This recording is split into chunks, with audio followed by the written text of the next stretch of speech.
Most people consider themselves animal lovers.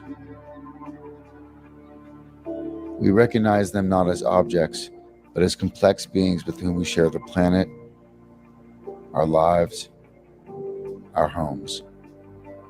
We take pleasure from their pleasure.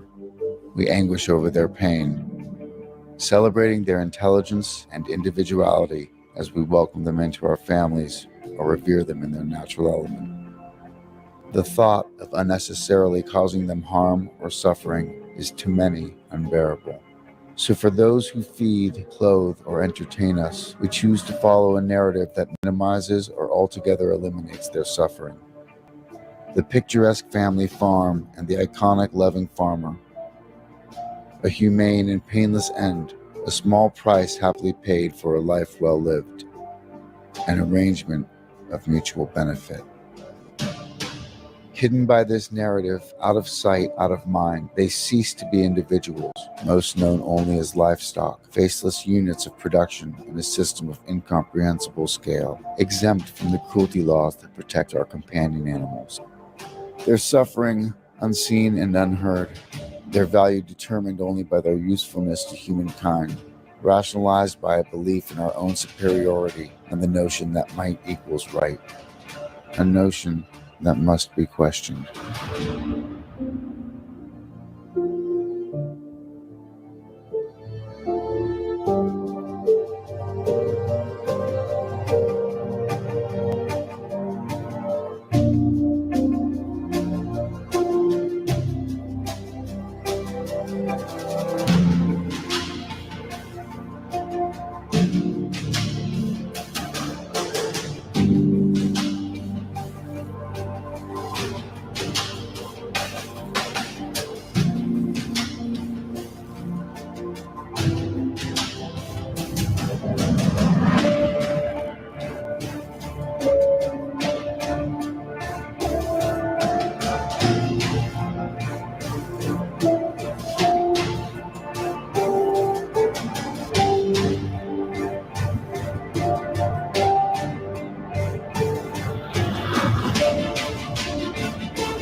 In the 1960s, there were around 50,000 pig farms in Australia.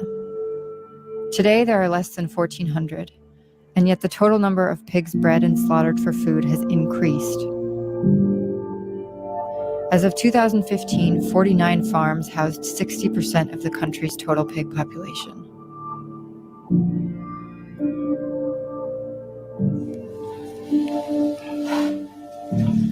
Most pigs bred for food begin life in a farrowing crate, a small pen with a central cage, designed to allow the piglets to feed from their mother, the sow, while preventing her from moving around.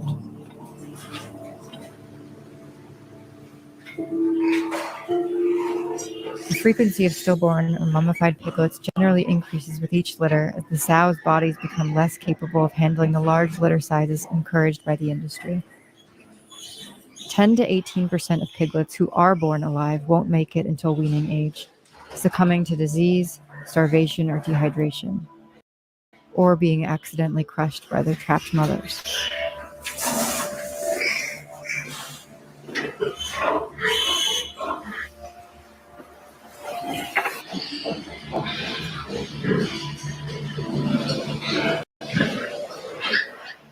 Included in the death toll are the rumps of the litter, who are considered economically unviable and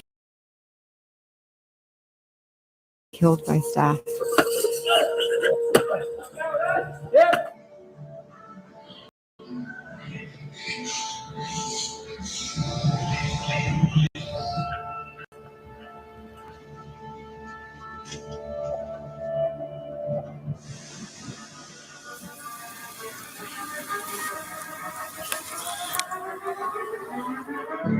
Those who survive the first few days are mutilated without pain relief. Their tails and teeth cut to reduce cannibalism, and pieces cut from their ears or tags punched in as a means of identification. They're taken from their mothers at 3 to 5 weeks of age. Most are destined for slaughter around 5 months later.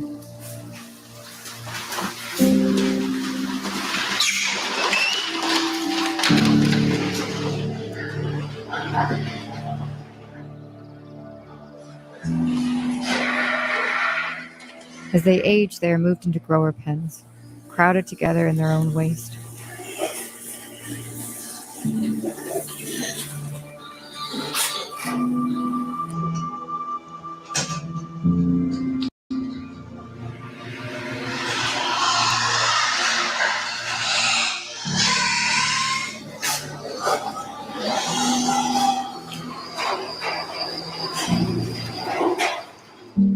Some female pigs are kept on to replace the sows in the breeding cycle, carefully selected for their perceived ability to produce large litters. Most pig farms utilize artificial insemination rather than natural mating, as it allows them to impregnate up to 30 to 40 female pigs from a single boar. Workers collect the semen by masturbating the boars, then insert it into the sows via a raised catheter known as a torque stork.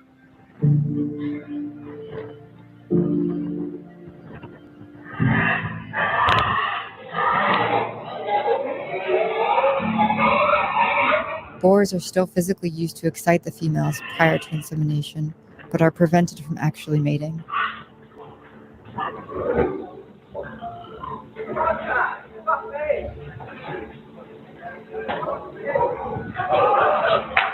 When confirmed pregnant, the sow is moved into one of 2 types of confined housing for the entirety of her 16-week gestation. Sow stalls are individual cages in which, like the farrowing crates, sows are only able to take 1 or 2 steps forward or backwards and are unable to turn around. While gradually being phased out by the majority of piggeries in Australia, sow stalls remain entirely legal with no penalties for keeping sows confined to them for longer than the voluntary limit of 5 days. This is similar to the apparent ban on sow stalls in the European Union, which actually allows up to 4 weeks in them per pregnancy. When given the choice, pigs will relieve themselves far away from where they sleep and eat. The extreme confinement takes a heavy psychological toll.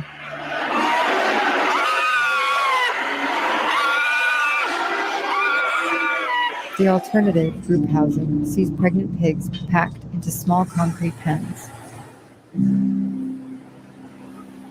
A lack of space and stimuli can cause the pigs to become aggressive.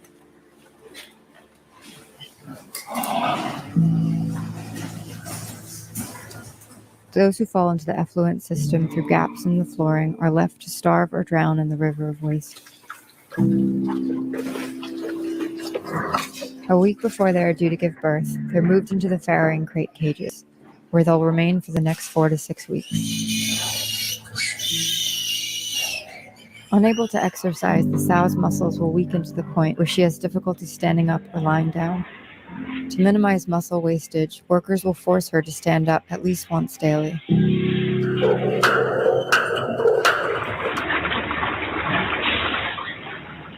She'll develop pressure sores from the hard surfaces,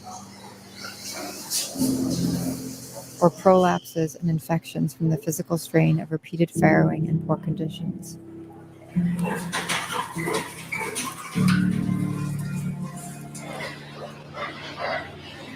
Which can also lead to partial paralysis, preventing her from reaching the food and water at the front of her cage.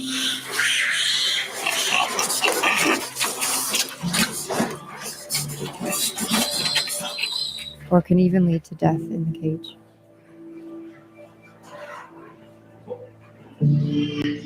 She'll watch helplessly as her piglets fall ill and die.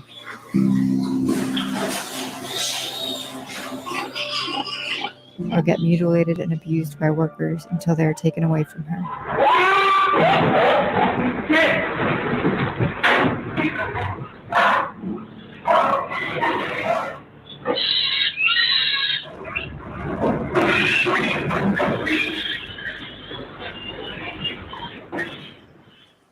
She'll endure this cycle 4 times over 2 years before she's replaced and sent to slaughter, or killed and dumped on site.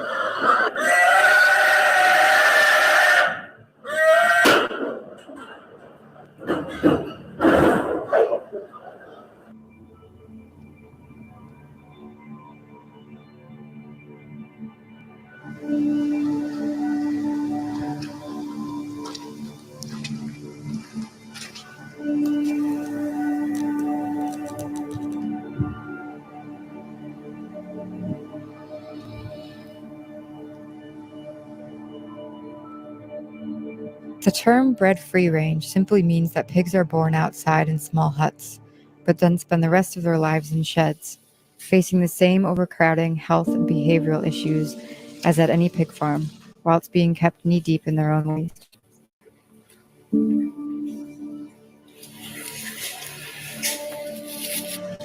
Capable of living 10 to 12 years, most pigs are killed at just 5 to 6 months old, packed in transportation trucks at the piggery and driven often long distances to the slaughterhouse without food, water, or protection from extreme heat or cold.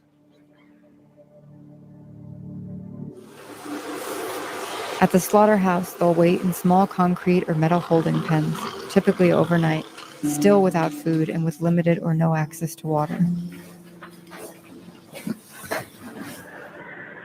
In the morning, they are forcefully herded to the kill floor, often with an electric prodder.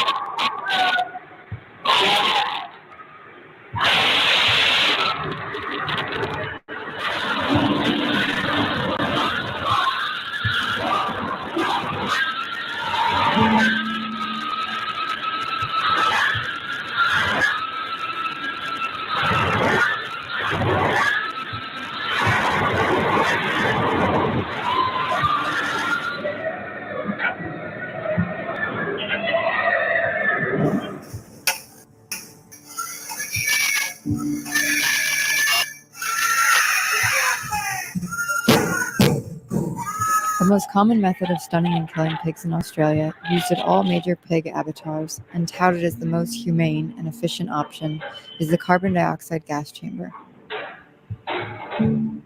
A system of rotating cages lowers the fully conscious pigs 2 or 3 at a time into the heavily concentrated gas, which begins to burn their eyes, nostrils, sinuses, throat, and lungs, while suffocating them.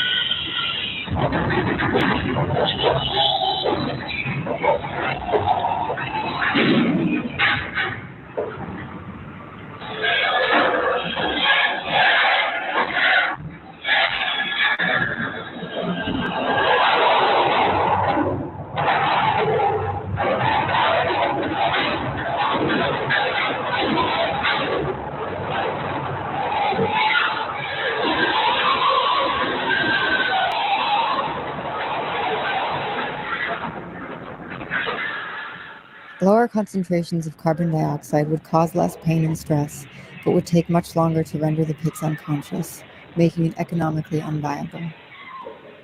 Sows are sent into the chamber gondolas one at a time.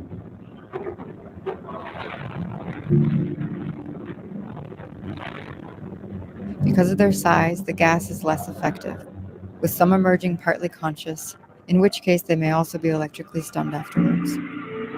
Tipped out the other side of the chamber, the pigs' throats are cut and then they are bled out.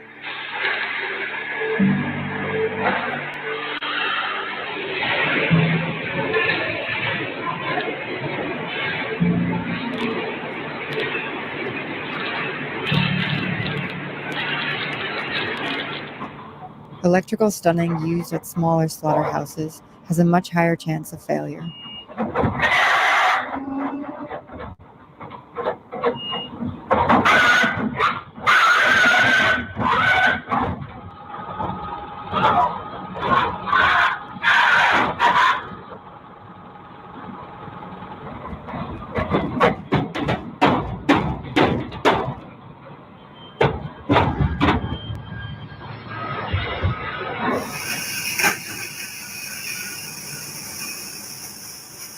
Incorrect amperage, positioning of the stunner, or length of time applied, or failing to cut the throat quickly enough, can lead to the pig being merely paralyzed and unable to move, while still capable of feeling pain or regaining consciousness while bleeding out.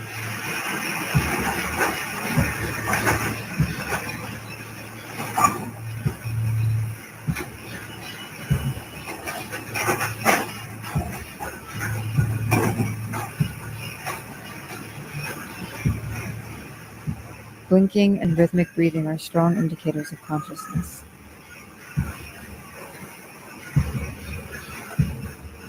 One by one, they are picked off in front of each other.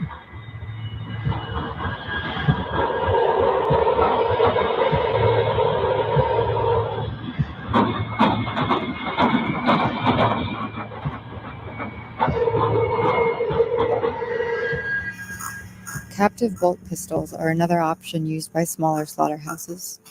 The penetrative variety fire a rod through the skull of the animal to permanently damage their brain, preventing them from regaining consciousness, while non-penetrative bolt pistols deliver blunt force trauma much like a hammer.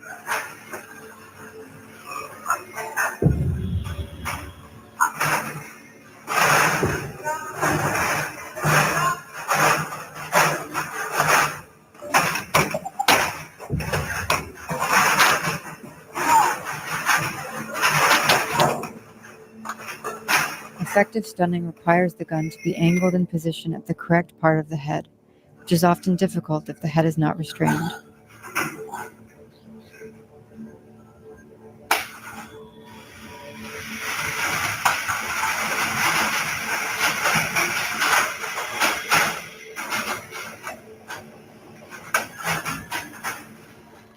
Having witnessed their litter mates being killed before them, or being able to smell the blood on the floor, they are reluctant to enter the knockbox.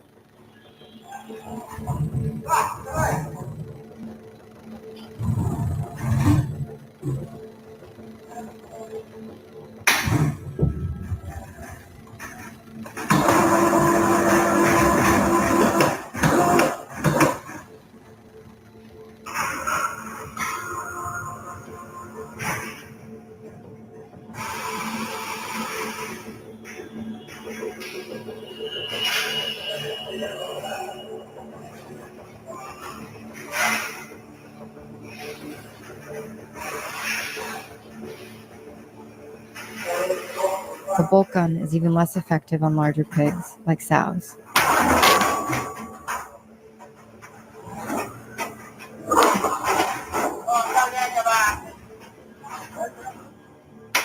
For them, a rifle may be used as an alternative.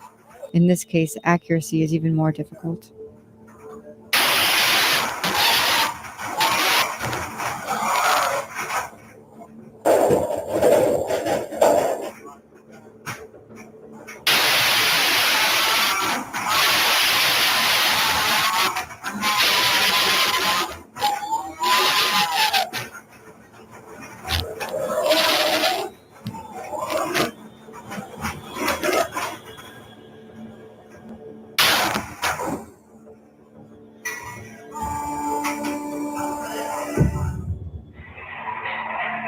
After they've been bled out, pigs are dropped into tanks of scalding water in order to soften their skin and remove bristles and hair.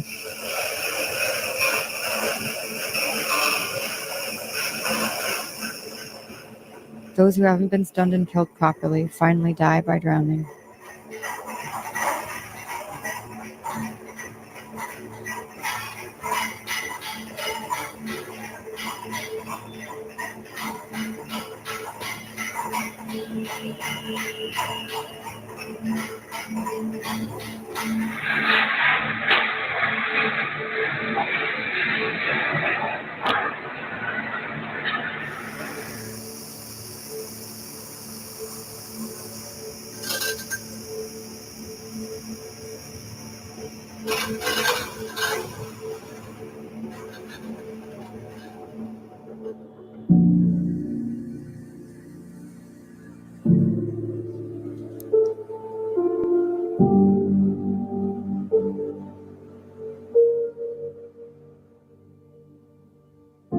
The waste products, the skins, bones, hoofs, guts, and fat, are trucked to the rendering plant to be turned into lard for use in food, soaps, lubricants, or biofuel, or into other products like gelatin.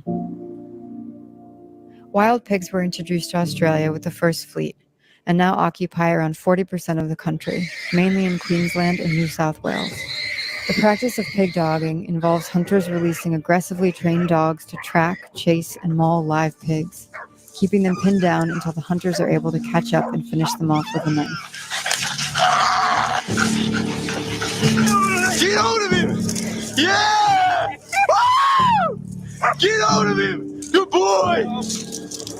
Get him! Stick that cunt! Yeah! Yeah! Woo! Yeah! Get him! Got him now!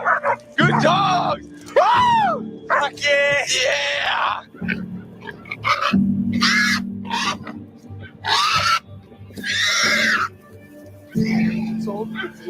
Well done. Despite wild pigs being declared a pest animal, it's not uncommon for hunters to release young piglets into national parks so they can return later to hunt them.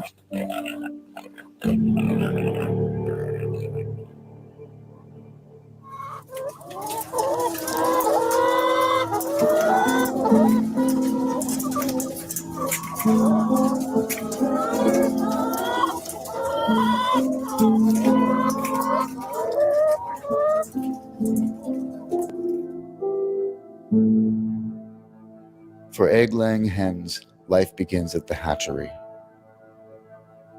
Eggs collected from the parent birds are stored, incubated, and hatched over 31 days.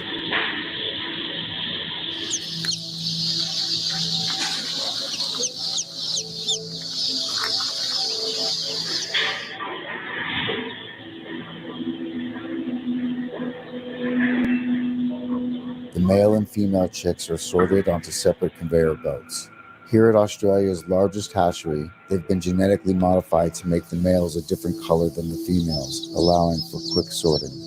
Unable to ever produce eggs themselves, and a completely different breed to the chickens used for meat, the male chicks are considered waste products, as are any females perceived to be deformed or weak.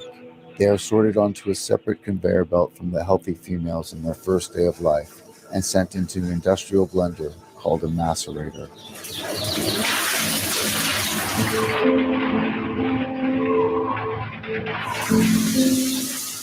This practice is legal and referred to as humane by the RSPCA. Smaller hatcheries may use carbon dioxide gas or simply suffocate the chicks in plastic bags.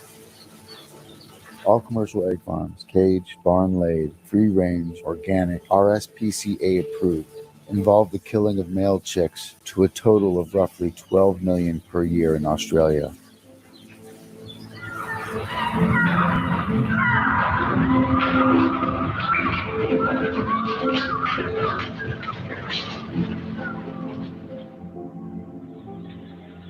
Meanwhile, the healthy females continue on to painful debeaking machines.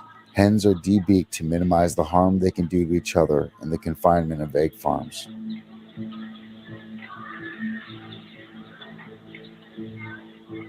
The chicks are then stacked in trays and chucked to pullet rearing farms, where they'll remain for 4 months until they begin laying eggs. A small number of males will be spared the macerator, in order to serve with a selection of hens as parent birds, laying and fertilizing the eggs for the hatchery. The other hens are sent out to egg farms across the country.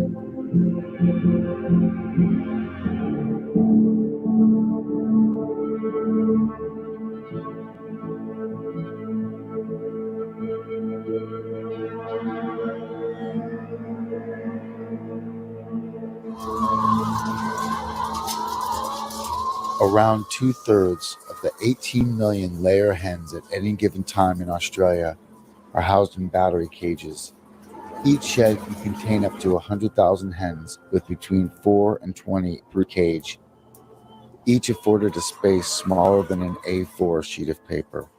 They are unable to stretch their wings or express any natural behaviors such as dust bathing, perching, or foraging.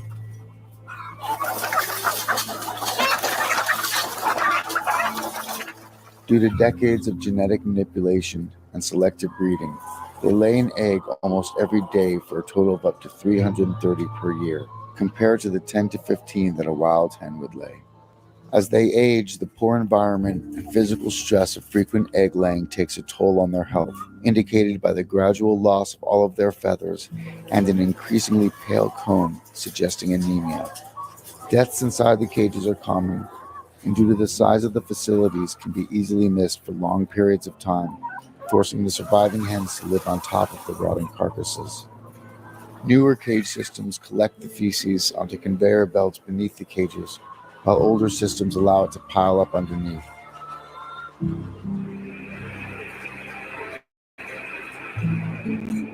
Birds who manage to escape the cages are left to die in these manure pits.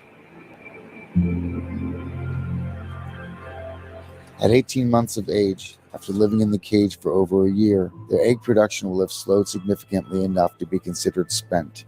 They are depopulated, pulled from the cages and stuffed into crates, often resulting in bone fractures due to the rough handling. How often do their bones break?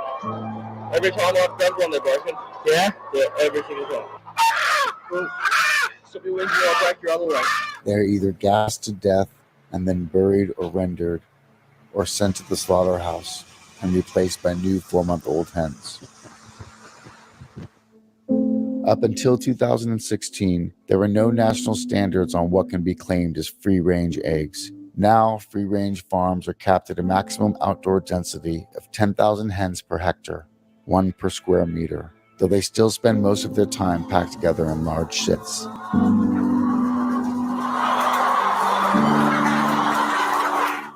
Chickens naturally form and live within a social hierarchy called a pecking order, but are only able to recognize around 100 other chickens. In sheds or paddocks with thousands of other birds, their inability to maintain this pecking order results in chaos. The weak birds are picked on with no way to escape. Disease spreads rapidly. An outbreak of avian influenza at a New South Wales free-range egg farm in 2013, believed to be contracted from wild ducks, led to the culling of over 400,000 farmed hens. Many of the larger free-range farms also have cage farms on the same property, with the eggs from both ending up in the same packing shed. A 2009 analysis of Egg Corporation data indicated that as many as 1 in 6 eggs sold as free-range were laid by caged or barn hens. As with caged farms, free-range hens are sent to slaughter from just 18 months of age, far short of their 10-year natural lifespan. At the slaughterhouse, the hens are shackled upside down on a moving line.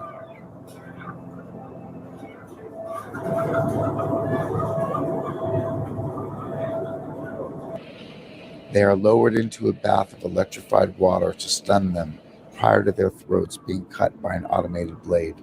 But if they lift their heads, they can miss the stun bath, facing the blade fully conscious, and ultimately drowning in scalding water further down the process. The slaughtered hens largely end up in lower-grade chicken meat products such as mince, or rendered into poultry meal for use in pet food or to be fed back to farm animals.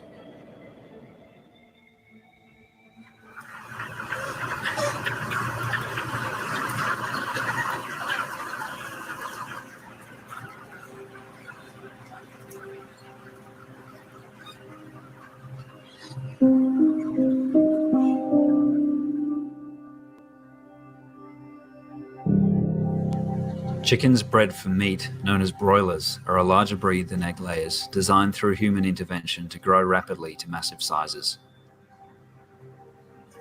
Their short life begins at a broiler hatchery. While both the males and females are used by this industry, these hatcheries also use macerators.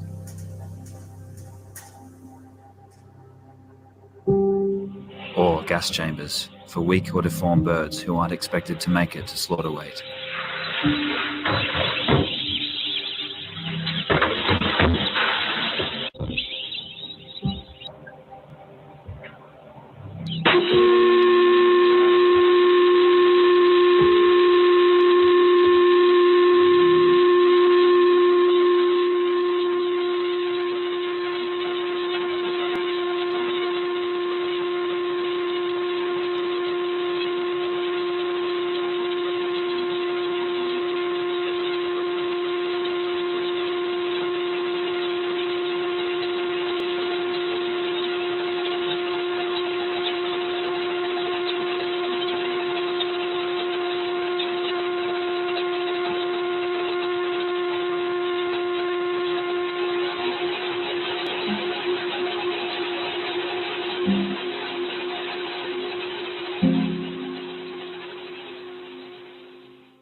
The surviving day-old chicks are trucked to broiler grow-out farms.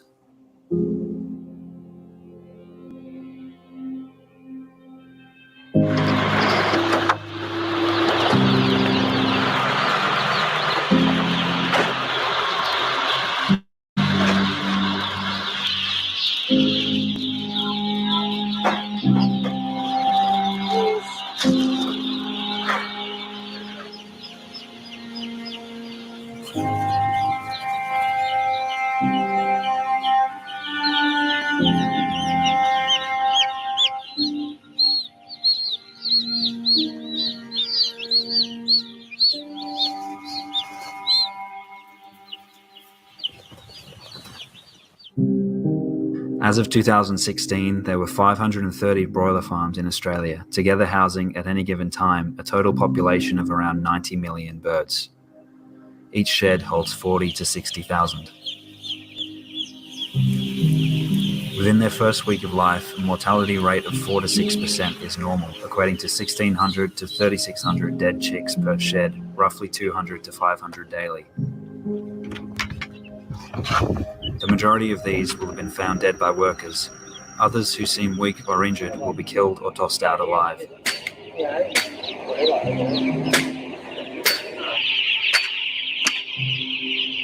I killed 465 in there. It's near on 1,000 birds I killed in 3 sheds. It's not just the sick ones I kill. I kill stuff that still runs, but I know it's no good. Sometimes I don't tell them properly. But all I do is I just grab them on the back of the neck. You know you've done it right because there's no cheek. Neck's broken. Yeah. You can't chew. So yeah, you know you've done it right when you can't chew.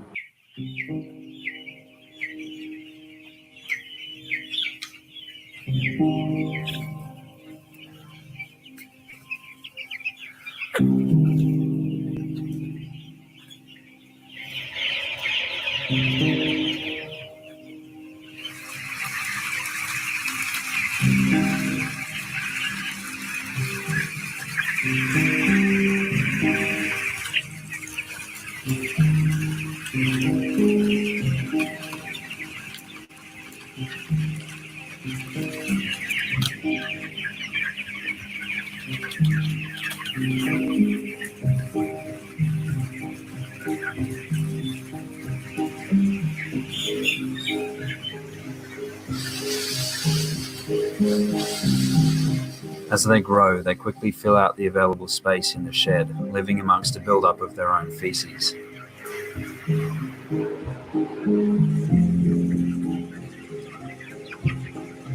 The mortality rate slows, but deaths are still a regular occurrence.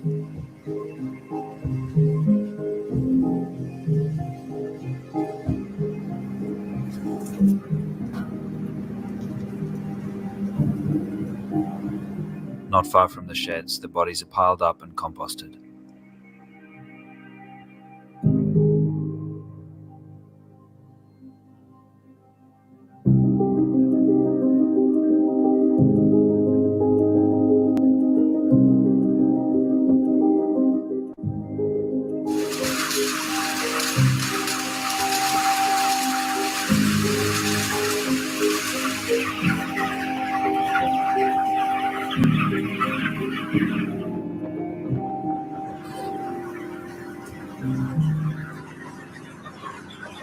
Selective breeding, lack of exercise due to overcrowding, artificial lighting, and the heavy use of antibiotics which enhance feed absorption have resulted in modern broiler chickens reaching a slaughter-ready weight of 3 kilograms in just 35 days, a dramatic increase from a natural peak of 2 kilograms in 96 days. Their bodies have great difficulty handling this extreme physical pressure, making skeletal, cardiac, and metabolic disorders common. Of those who make it to the slaughterhouse, 90% have a detectable abnormal gait.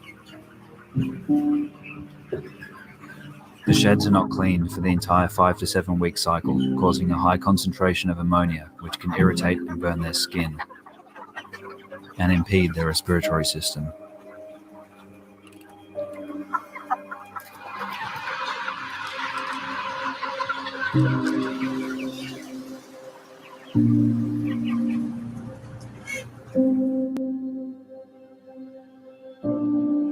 Chickens sold under the RSPCA approved label are given a single perch running down the middle of the shed, but otherwise the conditions and process are identical.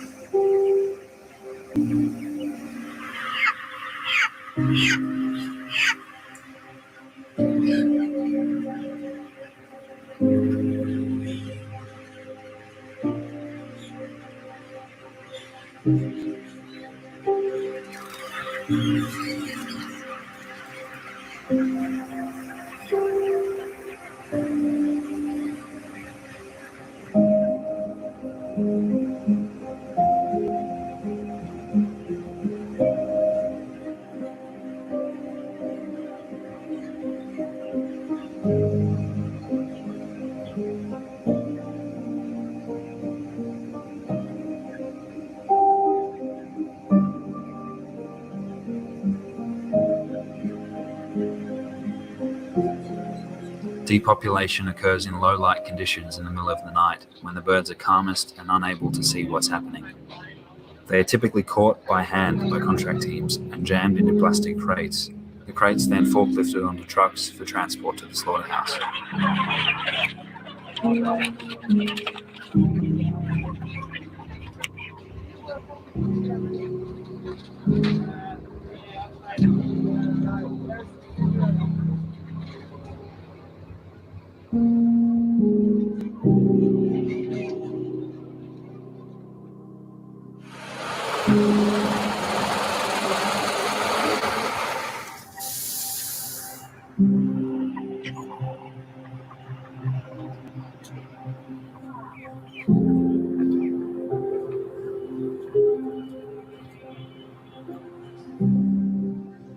Like layer hens, they are hung roughly by their legs onto the automated shackle line, then dipped into the electric stun bath, with any birds who lift their heads proceeding fully conscious, before having their throats cut open by a rotating blade.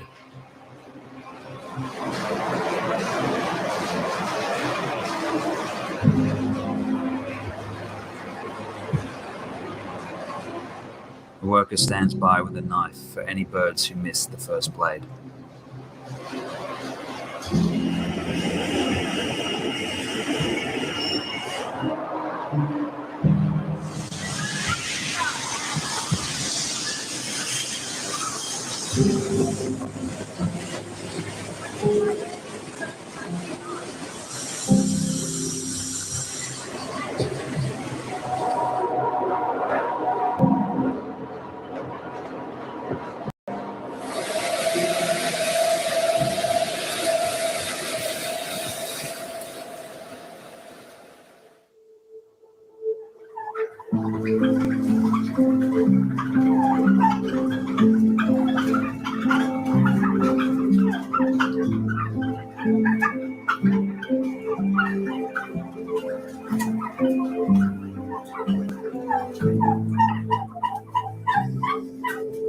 Farmed turkeys have been selectively bred to grow so large that they cannot naturally mate.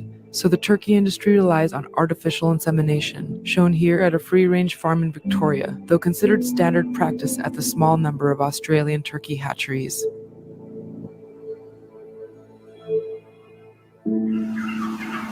Highly inquisitive birds, they are raised in much the same way as broilers, with 10 to 14,000 per shed, equating to 6 turkeys per square meter.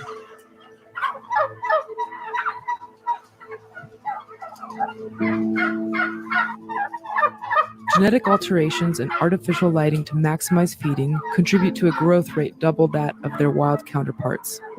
They rapidly reach a weight their legs cannot support.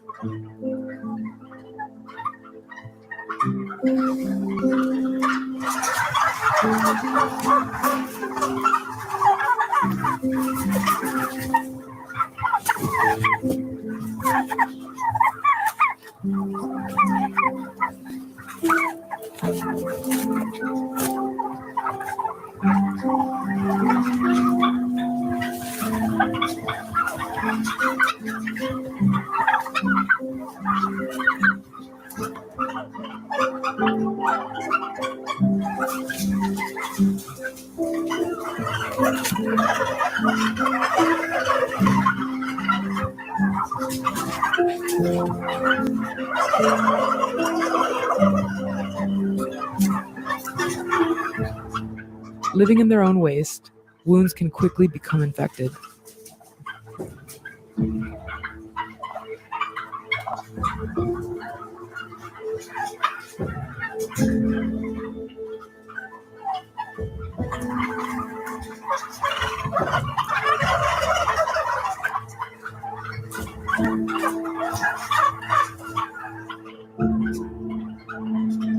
The frequency of deaths increases with age to an average rate of 3 to 5% for females near the end of their 12-week lifespan in the sheds, and 10 to 12% for males near the end of their 16-week lifespan.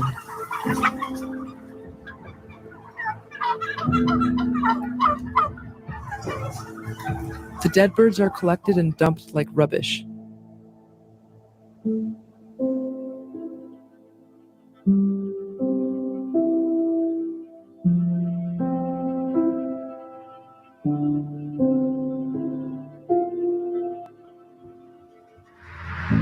The rest are trucked to the slaughterhouse, where they are punched, kicked, and beaten while being shackled upside down onto the slaughter line.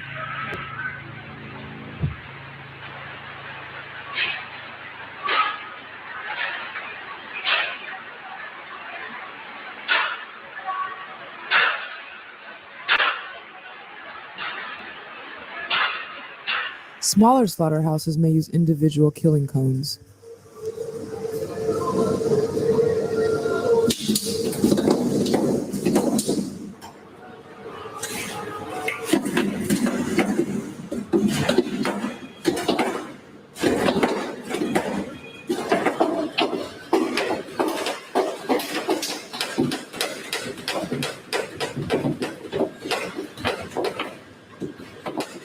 Four to 5 million are killed every year in Australia, most of which is purchased and consumed around Christmas. For the rest of the year, or even for years at a time, they are frozen.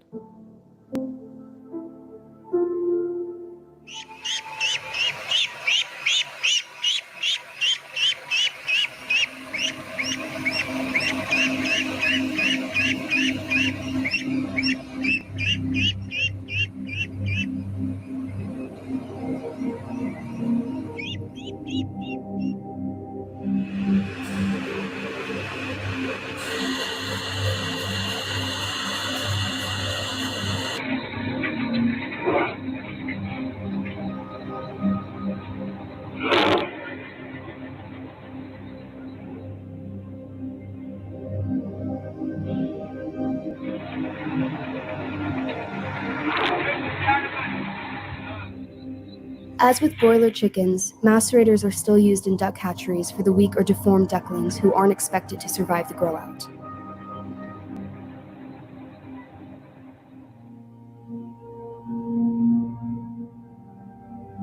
Duck farming shares many similarities with broiler and turkey farming. Trucked from the hatchery on their first day of life, the ducklings are grown at an accelerated rate over just 7 weeks, housed with thousands of others in rarely clean sheds where disease and fatalities are common.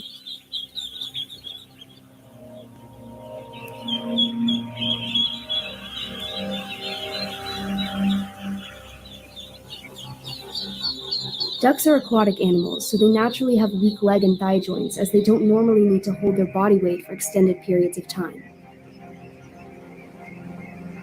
Where surface water is available, ducks will float for long periods, reducing pressure on their muscular and skeletal system. However, when surface water is denied, as in most Australian farms, including those labeled as free range, ducks must hold their entire body weight on their legs for up to 7 weeks, often much longer for ducks kept for breeding, resulting in lameness, dislocated joints, and broken bones. Selective breeding aimed at growing ducks faster and heavier, coupled with the insufficient bone formation of their juvenile skeletal system, adds even more pressure on their already weak leg and thigh joints.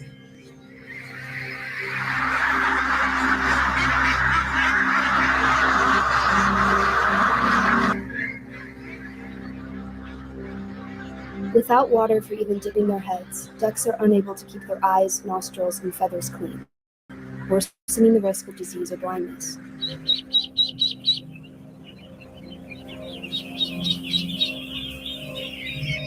Living in their own waste and the resulting high levels of ammonia can cause painful burns on their feet and exacerbate wounds and injuries.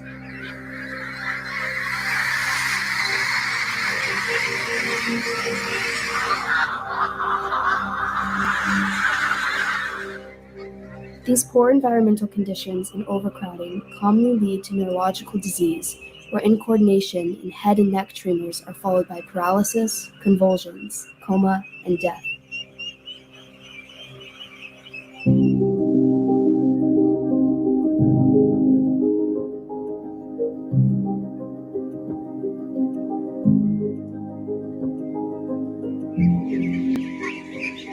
When sick or injured ducks are found by workers, they're killed by having their necks broken.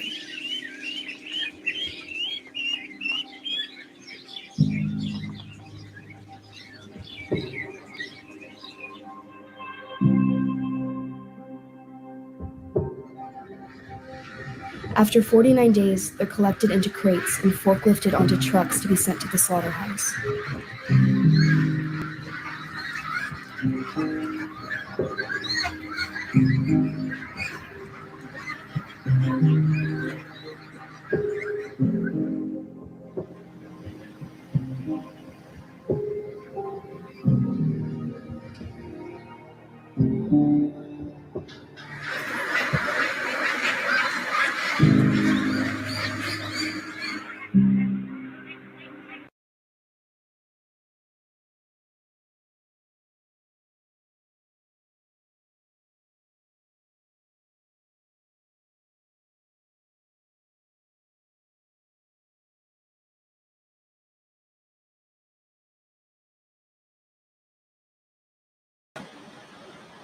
Mic check, mic check. 1 2 1 2. Can I be heard, family? If I can be heard, give me a Yahoo up in the chat. If I can be heard, give me a Yahoo up in the chat. Bless up. Bless up. Nazarene edition, part 84, the food laws of the apostles, plus the Dominion documentary. That's what we just watched. That's Dominion. I just put the link in the chat. I just put the link in the chat for y'all. And you can look at the horrors. Look at the horrors. Look at what all an animal has to go through just to end up on your plate. That ain't good enough for a lot of our people, though. They be like, yeah, whatever. I'm going to eat because I'm hungry. That's what the one bro told me. I said, so they only purpose is for you to chew on them? He said, nigga, we hungry. That's why we going to. I say, yeah, exactly. Boy, you slayed that gut, boy. But y'all, what we just watched is reality. I want to share the kill clock with y'all too. Share the kill clock real quick. Animal kill clock. Animal kill clock 2022. I remember we just not mid-August, right? Remember that. Let me share this with y'all, so we don't be under no illusions. See, this is big business right here. All right, this is big business, major league business, and a lot of folks, think this is a private agenda, private interpretation. Nah, Jack, that ain't what we on. You understand? I don't know how you can look at that and still have a heart to chew on an animal sandwich. I just don't see it. But everybody's different. I understand that. But don't get mad. We punch you in your mouth with these facts. Facts are facts. All right. So what you're looking at right here is the 2022 U.S. animal kill clock. Yes. Not just, this is just the United States. This has nothing to do with Europe, nothing to do with Canada, Mexico, Central America, South America. This ain't got nothing to do with all the countries in Africa. This ain't got nothing to do with the Mediterranean. This ain't got nothing to do with the Levant. This ain't got nothing to do with Asia, India. This is strictly the United States or snakes of America. Do y'all see this? Do y'all see this? Well, y'all already know. I mean, a good night. We only been, January 1st, according to them, right? It's only been 2022 since January 1st. It is July, the 20th? So what is that, 7 months? Look how many animals been murdered just for you to have you an animal sandwich. Look at that. 13,437,000,000, y'all, and counting. Look at that. It's jumping up by 3,000 every second. Look at this. 30 billion. 30 billion. And you mean to tell me this all got, niggas we hungry. Slaughterhouses is big business, y'all. That's 30 billion animals. Now look at it. Look at it. Out of all the animals that's leading the way, believe it or not, and this is how you know this you Negroes is eating it. The chicken. Don't nobody eat chicken like the Negro, and everybody know it. Look how many chickens been slaughtered to date. Who the one fighting over Popeye chicken sandwiches? Chick-fil-A chicken sandwiches. That's a direct shot at the Negro. And you wonder why we leading off the diseases and all that, why we claim we chewing on clean flesh. We are directly responsible for over 8 billion chickens in the United States alone losing their life. So you can have you a Popeye chicken sandwich. If that's chicken they giving you. Because I don't think it's enough. I don't think chickens produce that fast. I don't think cows produce that fast. For McDonald's to sell you 64 billion cheeseburgers every day. I don't think there's enough chickens and beef in the world. That's just me, though. But look at that. So this is directly has to do with the Negro. You, us. You understand? Because we're the ones that's directly are the ones that's beyond related to the yard bird. You understand? Boy, look, any type of barbecue, any type of chicken, any type of any type of barbecue, any type of cookout, any type of gathering, chicken is on the plate. Because we eat chicken. If we don't eat nothing else, then you got your turkeys, your cattle, you understand? Pigs, ducks, sheep, fish, and shellfish. But leading the way, y'all, is the chicken. It's the chicken. Over eating alien meat. All right, I just want to show y'all that. This ain't a game. And all you got to do is type in 2022 U.S. animal kill clock. Y'all, it's going up by 3,000 every second.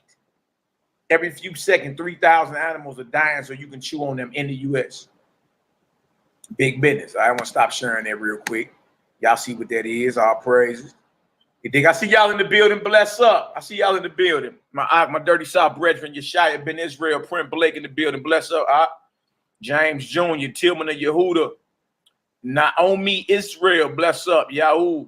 Joseph Evans, my beloved brother. Bless up. Kila. Who else we got up in the building? My Yare Yadred Nazir, my California brethren.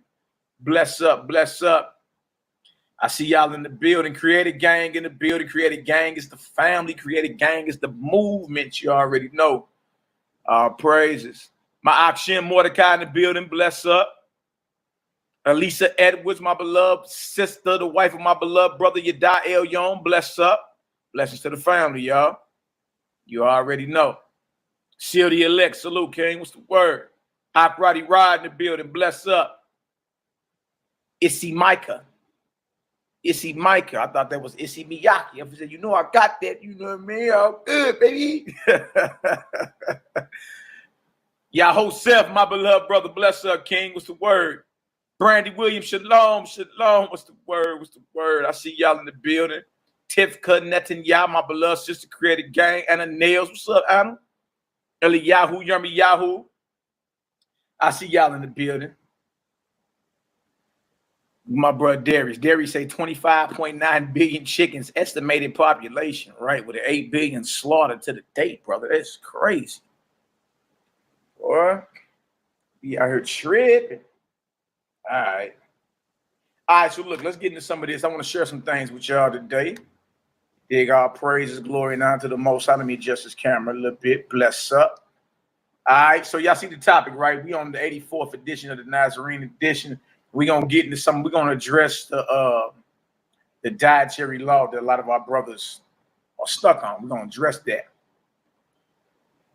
We're going to address that from one of the pioneers. I ain't eating no chicken nuggets, y'all. I'm eating real flesh. Real meat. I can hear my enemies now. He over there eating chicken. You call these seeded grapes chicken, brother. H302, baby. All right, so look, we're gonna address the dietary law. We're gonna address it through the teachings of one of the pioneers of Yahshua's movement. You dig? One of the apostles. Or one of the ones that was trained up by the apostles. We're gonna address their actual dietary law or their code of conduct dealing with food from their own writings and from a few historians as well. So first up the bat. And we're gonna break down Deuteronomy 14 and Leviticus 11, even though we know as Nazarenes over this way that all that is stipulated upon the so-called animal being properly processed, slaughtered correctly. If you say you're going by the flesh laws of the Torah, then according to the flesh laws, what you chewing on got to be slaughtered properly, or it's considered offered to a devil, an idol. You stand in jeopardy of being cut off. It's abomination.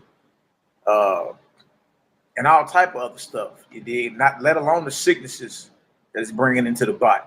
Right, so a lot of people never knew that Leviticus 11 and Deuteronomy 14 was all predicated upon preparation.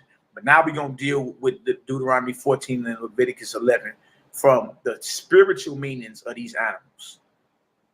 When he told you not to eat the swine or not to eat the shellfish or not to eat the weasel or whatever, there's a spiritual signification behind it. You understand? You ever heard the phrase, you are what you eat? Well, that ain't nothing new. All right, so first let me share my screen real quick. And let's eat. Y'all already know what time it is. Let's eat. We ain't here to play with nobody.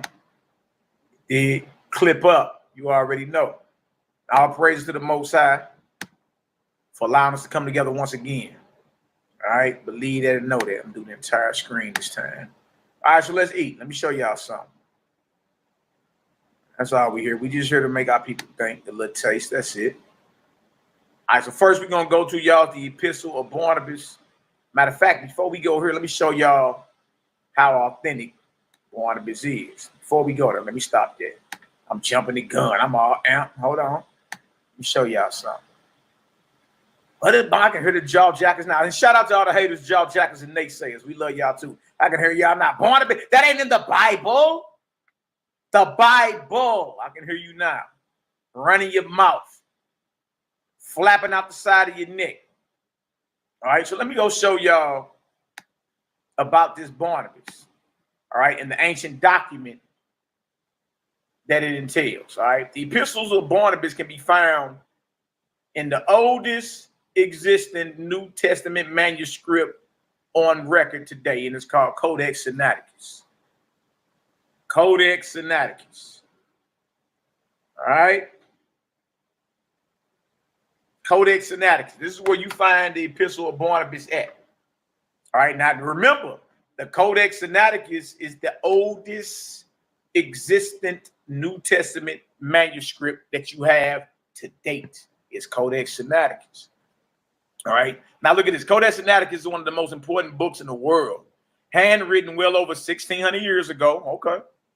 The manuscript contains the Christian Bible in Greek, including the oldest complete, listen to this, the oldest complete copy of the New Testament. Really?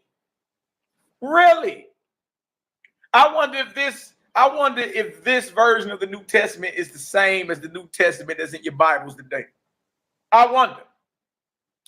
We're going to see. All right. It says it is heavily corrected. It is heavily corrected text is of outstanding importance for the history of the Bible and the manuscript. The oldest substantial book to survive antiquity is of supreme importance for the history of the book.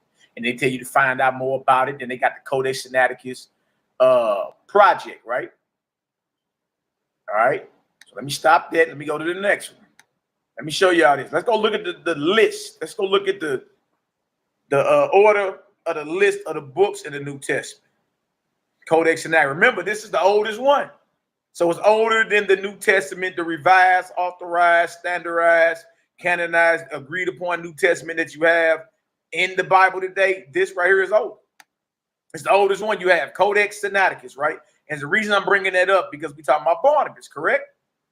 Now, watch this. Show y'all something else. All right. Let's go to the Wikipedia. Let's go to the Wikipedia. I want to show y'all what's in it.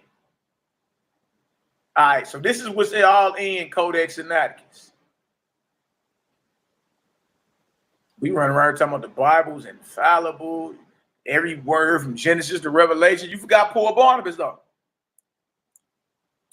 What happened to Barnabas and the shepherd of Hermes? So this is all what's in Codex Sinaiticus. I'm pretty sure y'all can see that. All right, Genesis, but it says it's in fragments. Leviticus, Numbers, Book of Deuteronomy, Book of Joshua on up. All right, we even got the Apocrypha in there. You got the Tobit, the Judith, Fourth Maccabees. Look at this. You got First Maccabees and Fourth Maccabees in there. All right, and so if you look in your New Testament or your Old Testament today, the canon, and these things aren't in there, then y'all understand this. There were councils held to vote on whether these should be in the records or not. All right, what you have today is revisions. It's something that was gradually formed and agreed upon over so many centuries and millenniums. All right, but the oldest one got all these in there that the one you have today don't have. Fourth Maccabees is in the oldest, is in the Codex Sinaiticus. First Maccabees is too. All right, now let's keep going. Now, look at the New Testament. The text of the New Testament is arranged in the following order. You got Matthew, Mark, Luke, and John. Okay, Romans, Corinthians, Galatians, all that, right? Now, look at this. I found this very interesting. Look what's in Codex Sinaiticus, the oldest New Testament existed in the world, and the Epistle of Barnabas and the Shepherd of Hermes are the last books in the New Testament. It's not Revelation. So 1,600 years ago, this was understood. Today, people ain't never read the Epistle of Barnabas or the Shepherd of Hermes. People ain't never read Fourth Maccabees. So according to what we have, we see that the Codex Sinaiticus is the oldest existing New Testament from antiquity that you have. And we see the contents of it. Barnabas is in there.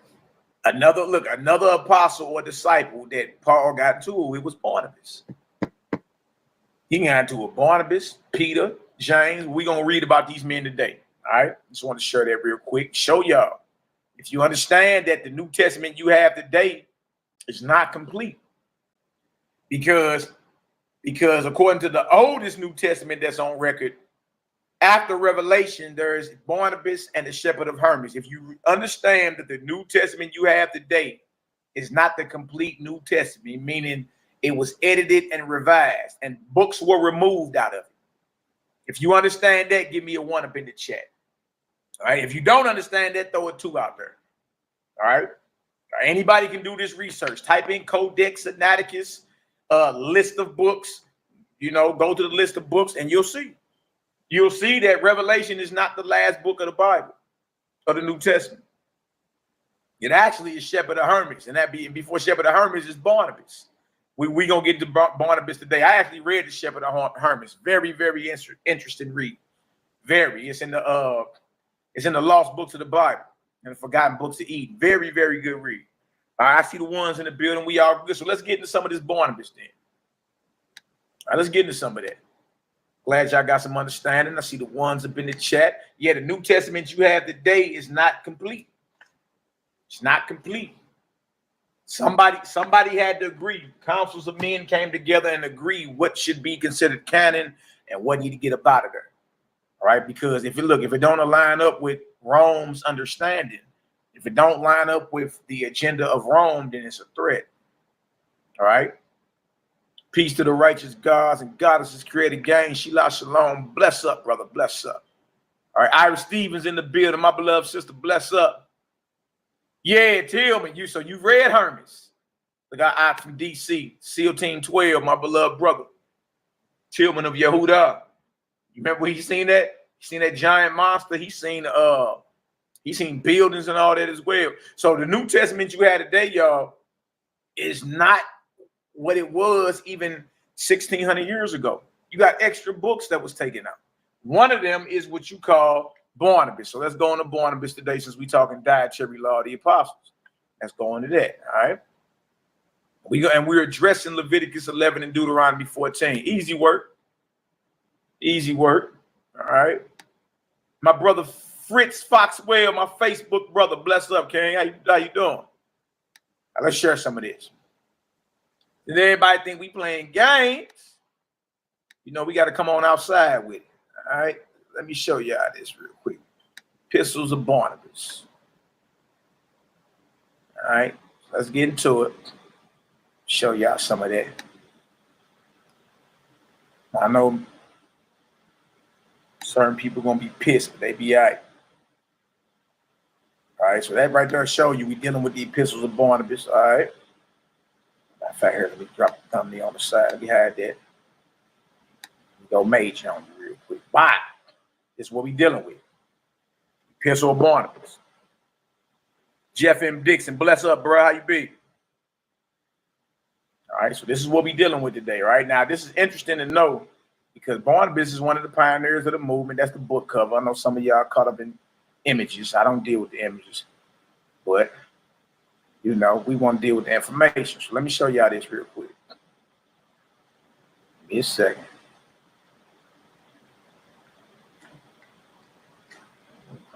Hold on. 1 second, y'all.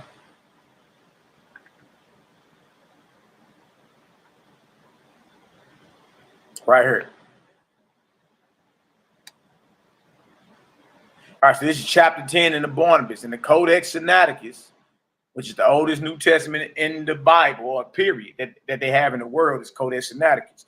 In Codex Sinaiticus, Barnabas and the Shepherd of Hermas is in your New Testament, but it's not in your New Testament today.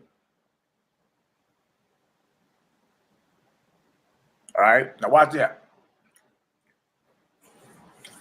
Chapter 10, spiritual significance of the precepts of Moses respecting different kinds of food. All right, so he's going to go through here and break down Deuteronomy 11, all right, and Deuteronomy 14 and Leviticus 11, spiritually speaking.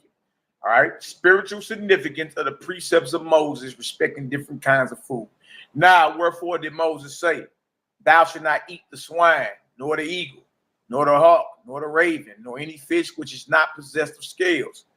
He embraced 3 doctrines in his mind in doing so. Moreover, the Lord saith to them in Deuteronomy, and I will establish my ordinances among this people. Is there then not a command of God that they should not eat these things? There is, but Moshe spoke with a spiritual reference. For this reason, he named the swine, as much as to say, thou shalt not join thyself to men who resemble, who resemble swine. You shall not. So Barnabas is saying when the command went through Moses not to eat swine, the spiritual understanding of that is you're not supposed to be joining yourself to people who resemble swine, a pig. All right, look at this. This is why. For when they live in pleasure, they forget their master. See that? For when they live in pleasure, they forget their master. But when they come to want, they acknowledge the Lord.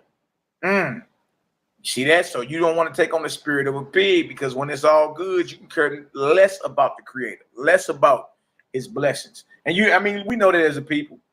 You dig? If you're in the spirit to where you count your ones, but not your blessings. You know how much money you got in your pocket, but you don't count your blessings. That's a swine or a pig type spirit. Stay away from that. You don't want to become that. You don't want to forget your Creator just because things are going good, but soon as something go bad, you crying out. Why? See that? So the animals that he was telling you to stay away from and not to chew on has to do with the spiritual characteristic of the animal. You understand? Because you are basically what you eat. All right, so you're going to take on the spiritual characteristic and the vibration of these animals that he's telling you not to eat on, right? Look at this. And in like manner, the swine, when it has eaten, does not recognize its master. But when hungry, it cries out. And on receiving food, it's quiet again. So that's the type of spirit you don't want to be around, and that's the type of spirit you don't want to become. A swine spirit, a pig in spirit, never grateful, never thankful. You understand? You don't count your blessings, you count your ones. How about that? Neither shalt thou eat, says he, the eagle, nor the hawk, nor the kite, nor the raven. Thou shalt not join thyself, he means, to such men as know not how to procure food for themselves by labor and sweat. So he going into who? He going into the eagle, the hawk, the kite, the raven, all predator birds. But they don't hustle. They don't, you understand? They don't work or produce things with their hands to procure their food. They just the jack boys. They out here robbing.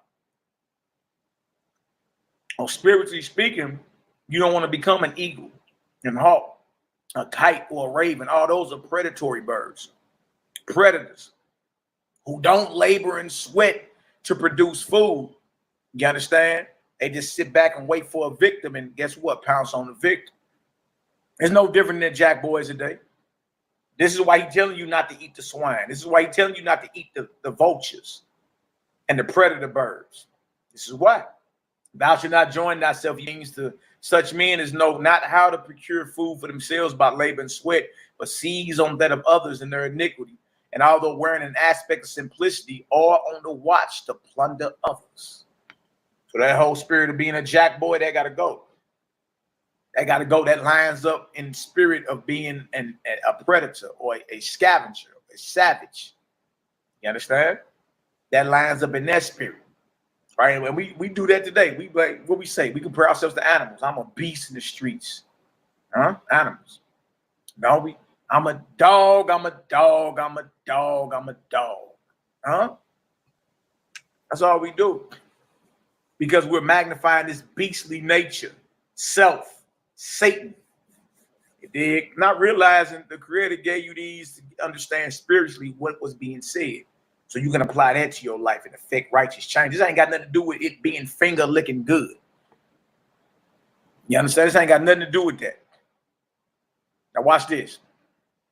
So these birds, while they sit idle, inquire how they may devour the flesh of others, proving themselves pests to all by their wickedness. And thou shalt not eat, he says, the lamprey or the polypus or the cuttlefish. He means thou shalt not join thyself or be like to such men as are ungodly to the end and are condemned to death. So he's telling you, bottom feeders and all that, stay away from all that. Why? Because that type of vibration is ungodly. You understand? And it's condemned to death. In like manner, as those fishes above, accursed, float in the deep, not swimming on the surface like the rest, but make their abode in the mud which lies at the bottom. Moreover, thou shalt not, he says, eat the hare, which is the rabbit. Why or wherefore? Thou shalt not be a corrupter of boys, nor like unto such. Do y'all hear this? Y'all haven't heard the phrase humping like rabbits and all that?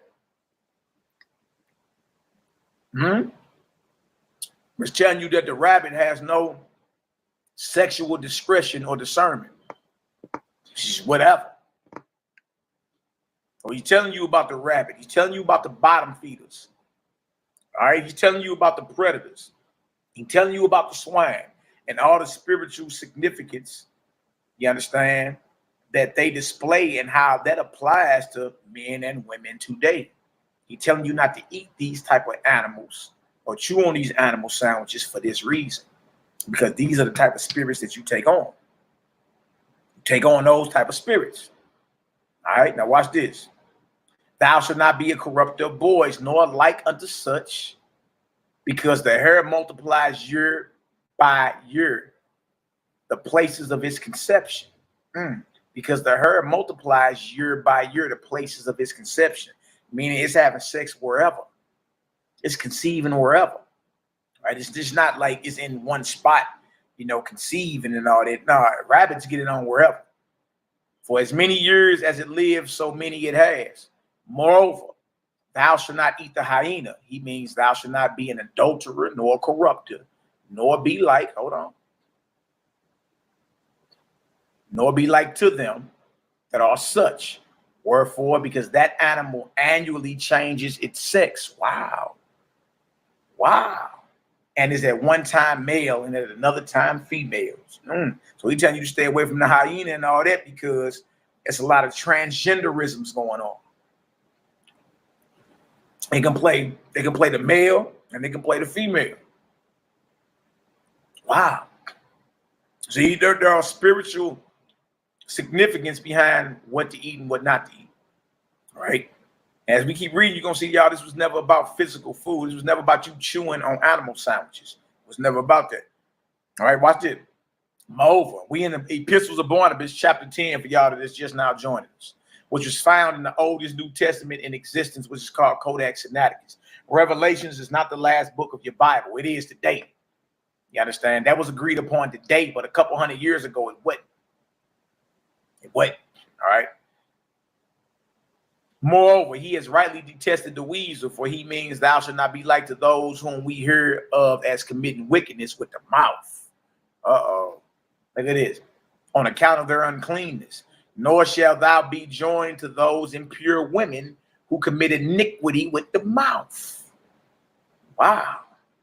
Look at this. This is why. Look at this. For this animal conceives by the mouth. Hold on.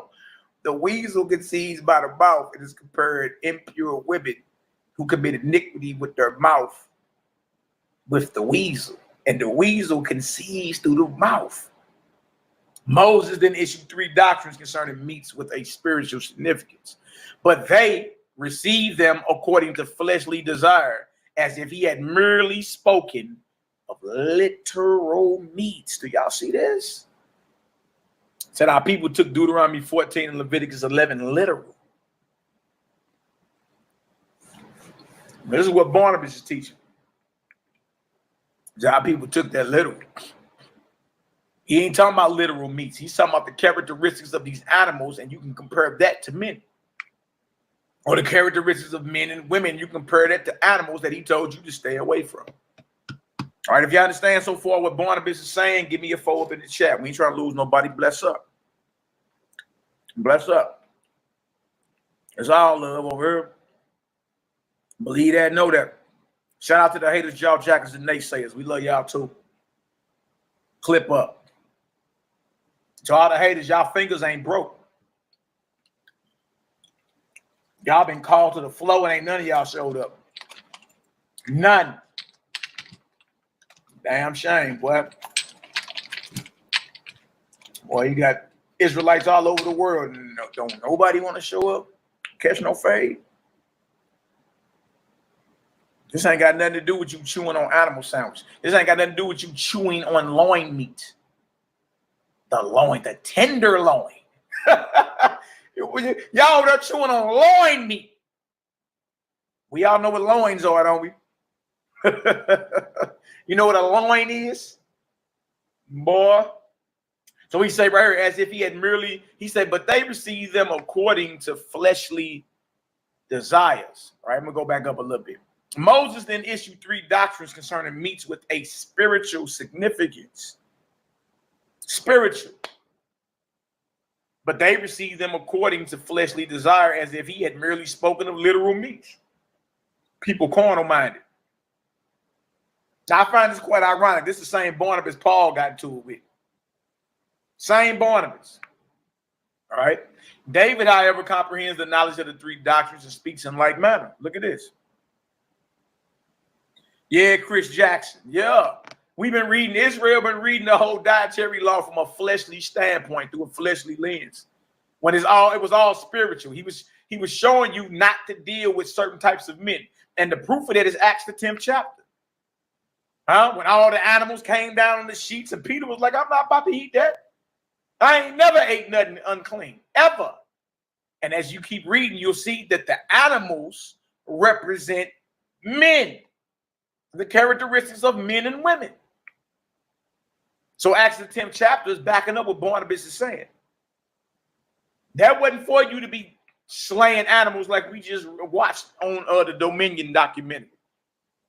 They were masturbating the pigs, taking pig semen and getting the other pigs pregnant and doing all type of madness, man. They ain't talking about that. None of it was never meant to be chewing on. None of it. Now look at this. So he said even David understood this. David, however, comprehends the knowledge of the 3 doctrines and speaks in like manner. Blessed is the man who have not walked in the counsel of the ungodly. That's Psalms 1:1, right? Even as, now this is Barnabas explaining what David was saying. So when David said, blessed is the man who have not walked in the counsel of the ungodly, he is saying, or Barnabas is saying, even as the fishes referred to go in darkness to the depths of the sea and have not stood in the way of sinners, even as those who profess to fear the Lord but go astray like swine, and have not sat in the seat of scorners, even as those birds that lie in wait for prey. So he said even David understood when he was breaking down Psalm 1:1, he understood the spiritual significance of the animals that the Creator said you can eat and can't eat. It was all about spiritual characteristic. It had nothing to do with you seasoning leg quarters. It had nothing to do with you killing lambs and goats. It ain't nothing to do with that. Look at this. Now look at this. Take a full and firm grasp of this spiritual knowledge. Take a full and firm grasp of this spiritual knowledge. But Moses says still further, you shall eat every animal that is cloven-footed and ruminant. What does he mean? Excellent question. The ruminant animal denotes him who, on receiving food, recognizes him that nourishes him. Meaning, when you sit down to eat, you're thankful. Even if you just say, thank you, Creator. Thank you, Most High. Because the pig don't recognize his master. He only scream out when he's hungry. As soon as he get to eating, he forget his master. All right? But the cloven-footed animal doesn't. You should eat every animal that is cloven-footed and ruminant. What does he mean? The ruminant animal knows him who, on receiving food, recognizes him that nourishes him, and being satisfied by him is visibly made glad. Well spake Moses. Look at this. Well spake Moses. Hold on, yeah, my bad.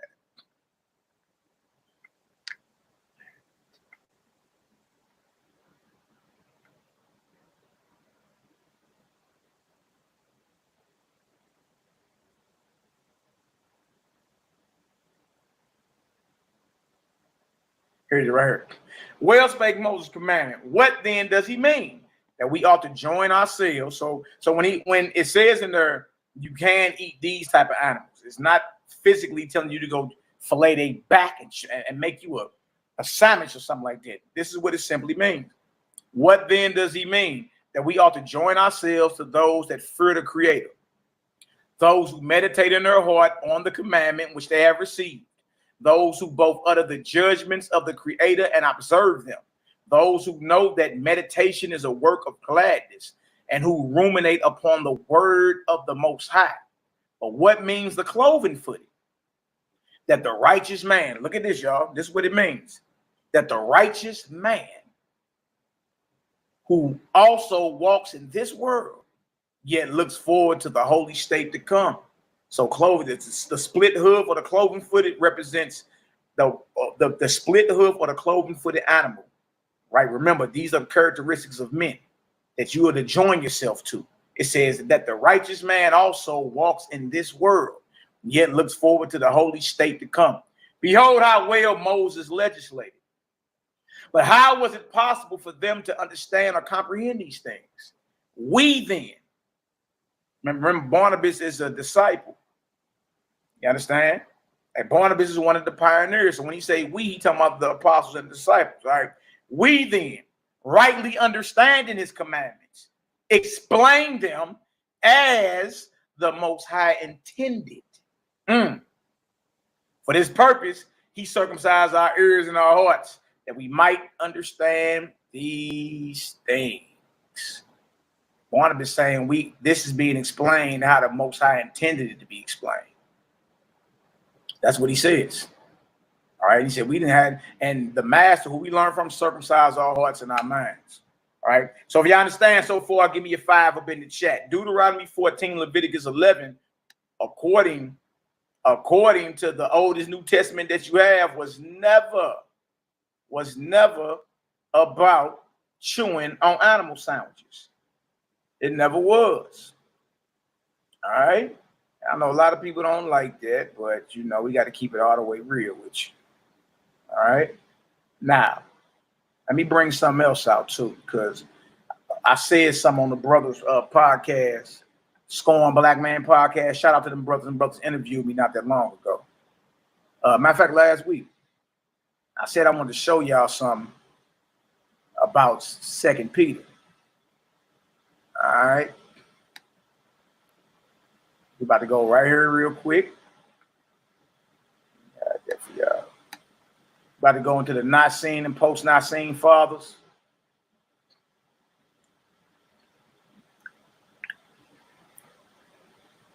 All praise to the Most High, y'all. Now, what's up? Brother say it's crystal clear. Now, what's up? Now, what's up? Now, we here to make it crystal clear. We ain't here to, have no type of agenda, and then just showing the people what it is. All right, now, we've been going in and showing how what Paul's teaching is different from what the apostles received and taught. Easy work. We've been easily proven. If anybody that think that we haven't, your thumbs ain't broke, we can easily get it on. All right, but let me show y'all this. So this right here is some of Jerome's writing. Jerome is the one who translated the Latin Vulgate, lived during the 300s and 400s, the 4th and 5th centuries. All right, now he about to go into some of the history dealing with, and now mind you, by the time he's alive, men like Messiah, James, Peter, and all them, they had been dead 300-400 years. All right, so these are the ones, these are so-called church fathers or the church historians. All right, let me show y'all down here. All right, post not seen, and post not seen fathers, second series. Theodoret, Jerome, Gennadius, Rufinus, historical writings. All right. Let me show y'all something real quick. Let me see. What's this right here? It get real deep. Somebody gonna be mad at you. All right, so that's right there. We going there. We going there too. That's the gospel of the Nazarenes. We gonna go there. That's Matthew. Let me show y'all something real quick. Stuff is amazing. All right, so I showed that, and I wanted to go here to show that over 1,600 years, that it was already understood 1,700 years ago that Peter did not write what is 2 Peter. And this is major because that's where everybody hung up on. Nah, Peter, he was shouting out Paul. Peter didn't write 2 Peter. Peter didn't write 2 Peter. Mm-hmm. All right, this is the lives of illustrious men. So y'all can see Jerome and Gennadius. All right, so we going back in time. Tell you right here, the work of Jerome was written in Bethlehem in 492. So we dealing with, we going back, y'all, 16, 17, 1800 years. Some of the stuff we got to go back to the first century. I'm talking about 20 centuries. Peter did not write 2nd Peter. I'm going to show y'all. I didn't show y'all what Jerome was writing. What Jerome was writing 1600 years ago. This is about Peter. Look at it. Let me show y'all. All right. Simon Peter. Remember, written 1700 years ago. Now I'm going to show you that, Chris. Watch this. Right in there.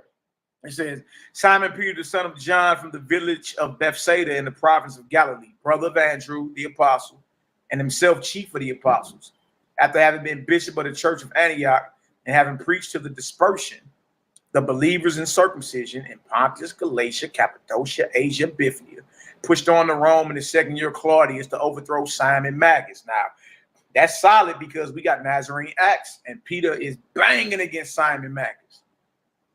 A lot of people believe Simon Magus is actually Paul. I'll let them argue over all that, though.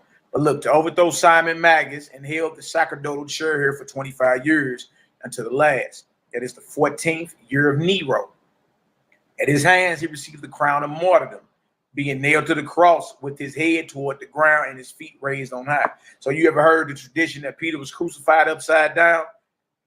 Well, even 1600 years ago, Jerome and them was teaching that. So that means that was a tradition that was floating around. Yeah, for a couple hundred years, that's how Peter went out. All right. Now look at this. He wrote 2 epistles, 1 Peter and 2 Peter, right? He wrote 2 letters, which are called Catholic. Catholic means universal. He wrote 2 epistles, which are called Catholic. The second, or 2 Peter, the second of which, on account of its difference from the first in style, is considered by many not to be by him. Good night. There it is. That's Jerome. So it ain't even like Malachi Maccabee making that up in 2022. Nah, Jack, that's Jerome back in 492. Telling you in his day, 2 Peter was considered by many not to even be by him. Writing styles is different. And if you go even deeper, you'll see it came out after he was dead.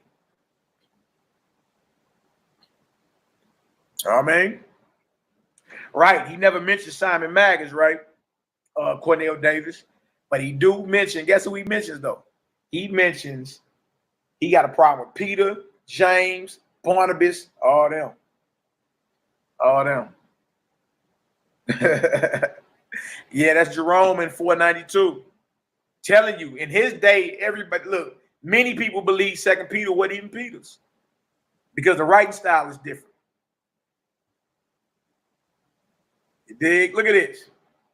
It says the second, on which on account of his difference from the first in style is considered by him, by many not to be by him. Then to the gospel according to Mark, who was his disciple and interpreter. You dig? So it's giving more credence to Mark being by Peter, you understand, in 2 Peter. Jerome understood that the gospel according to Mark was heavily influenced by Peter himself. That's what he's saying. Now look at this. And it says Mark was Peter's disciple, his student and interpreter. It's ascribed to him. On the other hand, the books of which one is entitled his Acts. What Acts of Peter? Y'all, Peter's Acts is the Nazarene Acts of the Apostles, or what you call Clementine Homilia. That's what we read out of. But ask yourself this: why is that not in your Bible? Obviously, the church fathers knew about all this, but it's not in the Bible. You still think the Bible infallible? Bible is missing books. It has all types of edits, redactions, additions, and all that. And these things were going on back then. Look at this. On the other hand, the books of which one is entitled his Acts, another his Gospel, a third his preaching, a fourth his Revelation, a fifth his judgment, are rejected as apocryphal. Ask yourself, rejected by whom? Yeah, the church fathers. Church historians, the councils of men who got together and decided what was canonical, what was authorized, and what was pseudo, what is heretical. Men had to decide that, and it wasn't you Israelite men. It wasn't. Now look at this. So it's showing you like even 1600 years ago, they understood that what they have, what they agreed upon in the Bible, you understand, ain't necessarily what is floating around out there. Because you got Jerome admitting that Second Peter wasn't written by Peter, that Mark was influenced by Peter, that was his disciple and interpreter, and that Peter got other writings out here that ain't in the Bible, that's rejected by the councils of men, the Roman councils of men. All right, y'all understand that? Give me a 7 up in the chat. Y'all know we ain't trying to lose nobody. Bless up. All right, bless up. All right.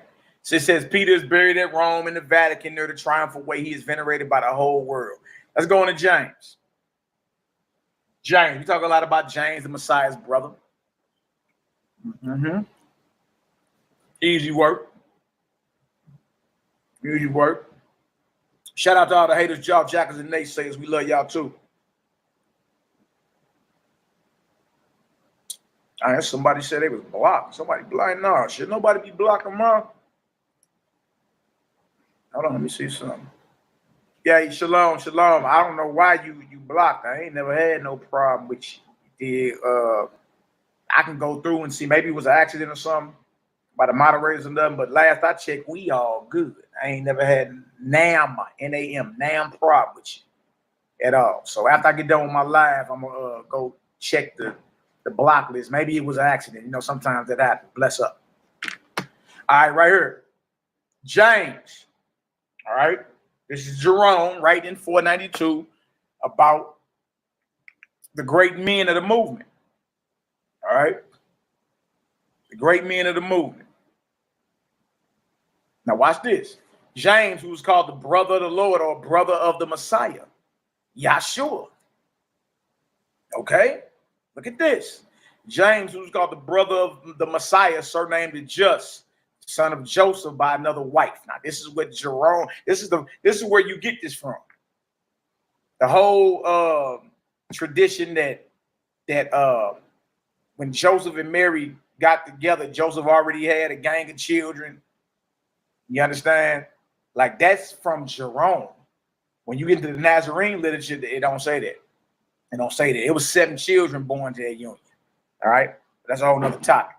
But I'm gonna say, but I'm showing you that the historian differs from the literature in some points.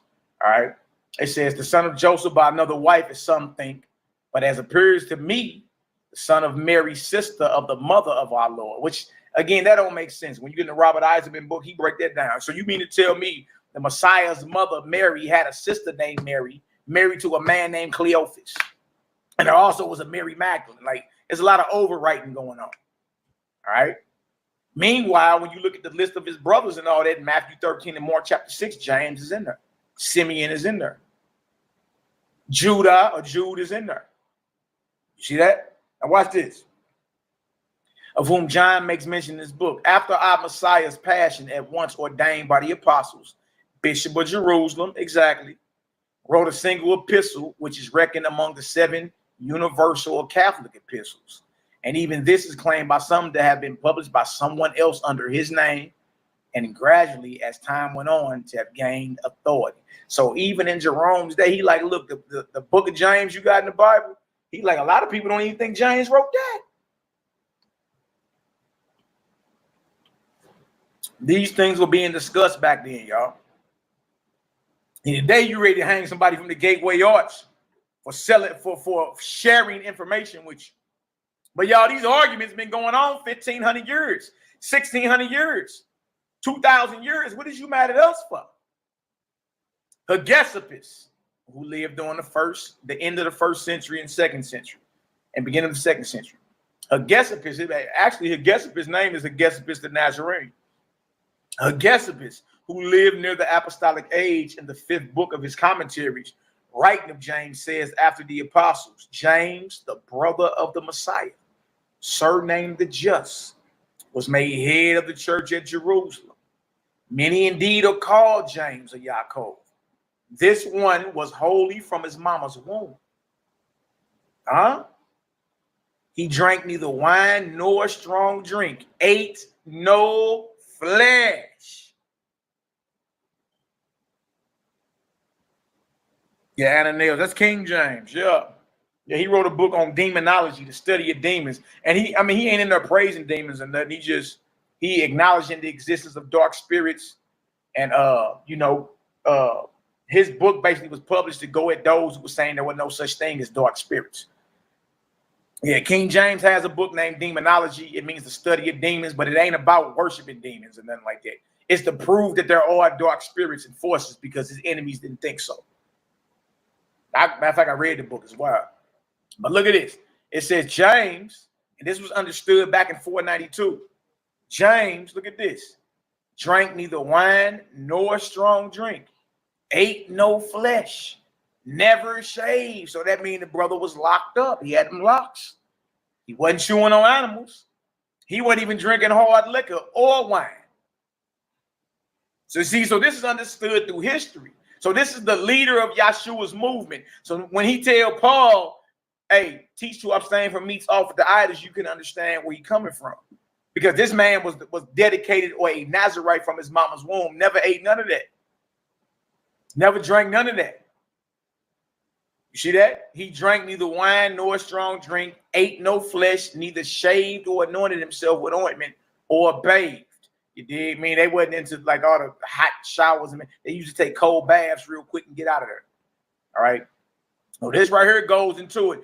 We can read some more. He alone had the privilege of entering the Holy of Holies, since indeed he did not use woolen vestments but linen, and went alone into the temple and prayed in behalf of the people, in so much that his knees were reputed to have acquired the hardness of camel knees. Dang. See this? So we got in history, Jerome is quoting Hegesippus, who lived during the end of the 1st century. And according to Hegesippus the Nazarene, James is the brother of the Messiah. He is the leader of the church in Jerusalem. He was a Nazarite from his mama's womb. And James wasn't eating on no flesh. He wasn't chewing on no animals. You see that? Wow. Okay. Very righteous man. All right. Now, let me go show y'all something else. Drop that. Got something else for y'all. Let's see if we can show a little more. Yeah, so when I was talking about 2 Peter, look, for over 1,600 years, it's been up for debate if Peter even wrote that. I know a lot of people be mad about that, but you dig it in there. They talking about the Nazarenes and all that in here. Boy, I'm dying back. All right, next we're gonna go to the Gospel of the Nazarene. Show y'all that. We'll talk a little dietary law. That's it. We already see Barnabas is saying, look, the dietary law, the flesh laws, was never to be taken literally. I'll read some of this Nazarene lit real quick. So we going into chapter 5. I'll show y'all there. The manifestation of Yeshua to the Magi. All right. Excellent read, but I want to get to the bottom of that. Y'all can see how we dealing. All right. We're going to go to page. What page is it? But we in chapter 5. All right. Now watch this, verse 21. And it says right here, and the master said, out of Egypt have I called my son, who shall be called the Nazarene. That's Matthew 2:23, right? Who shall be called the Nazarene. And he arose. Not bad, y'all. And he arose and took the young child and his mother and came into the land of Israel. And they came and dwelt in a place called Nazareth. Word dwelt Nazarites and Essenes. And he was called the Nazarene. There it is. So Nazarene is a combination of Nazarite and Essenes. Nazarene. Chapter 5 of the Nazarene Gospels. All right. So Nazareth was a hub of Nazarites and Essenes. Shout out to my Nazarite, Nazarene, Essene brotherhood, brothers and sisters. Bless up. Y'all see that? All right, verse 22. It also came to pass that in the second year of the Messiah's life, a second son was born to Joseph and Mary. His name was called James, meaning one who is just and righteous before the Lord, one who is of true Israel. As with Yeshua and John, who is John the Baptist, this is a bloodline thing, y'all. As with Yeshua and Yahukanan, he, meaning James, was consecrated unto the Most High, a Nazarite from his mama's womb, according to the way. Y'all hear this? So that means not just James, y'all, Yeshua, John the Baptist. You understand? Y'all, the whole movement. This is how they was rolling. All right, so then when you read where Paul dissed the brothers with the long hair, teaching Messiah, who you think he talking about? These brothers never shaved. We just went to the history. They wasn't shaving. So when Paul say, he that eateth herbs is weak. Well, who out here that live a lifestyle of non-animal consumption, who chew on herbs, that's out here teaching Messiah? Paul dissing the apostles. A lot of people don't understand that he's against the entire way. And so much that he gotta claim holy from his mama's womb. That's in Galatians. When it pleased the Lord who made me holy or separated me from my mama's womb. That's a Nazarite though. As with Yeshua and John, he, James, was consecrated unto the Most High, a Nazarite from his mama's womb according to the way. In later years, they would have three more sons. Judah, that's the book of Jude right before Revelation. He tell you in there, brother of James. Justice and Simeon. Simeon Bar, that's one of, so you see that these men, you dig, you can see if you read, you know what I mean, a little deeper, you'll see these men were his disciples as well. But they weren't just his disciples, they were his bloodline family. In later years, they would have three more sons, Judah, Justice, and Simeon, and also two daughters, Asia and Lydia. And you can find that in Mark 16:1. My bad. I mean, Mark 6:3, Matthew 15, or Matthew 13, verse 53 on down.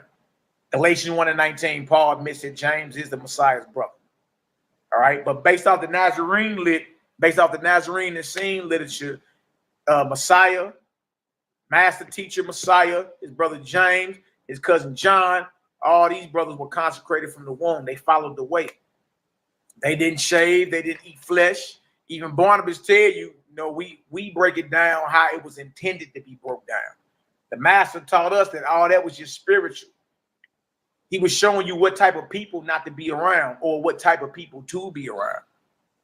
All right. So Joseph and Mary, to that union, 7 children born to that union. All right. This before everybody romanticized everything and got everybody, on that. All right. Let me stop sharing real quick. Get back with y'all in a second. If y'all getting some understanding so far, give me Yahoo up in the chat. Bless up. Let's go show. We here to show. That's it. Show you Messiah himself too. I didn't think I thought I pulled that up. I probably did. Let me see.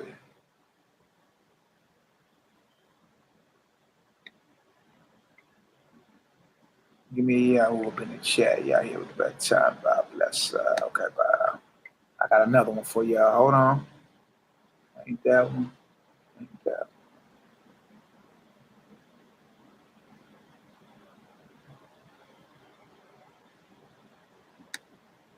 That one. Hold on 1 second, y'all. It might be still up. Here you go, right here. Okay.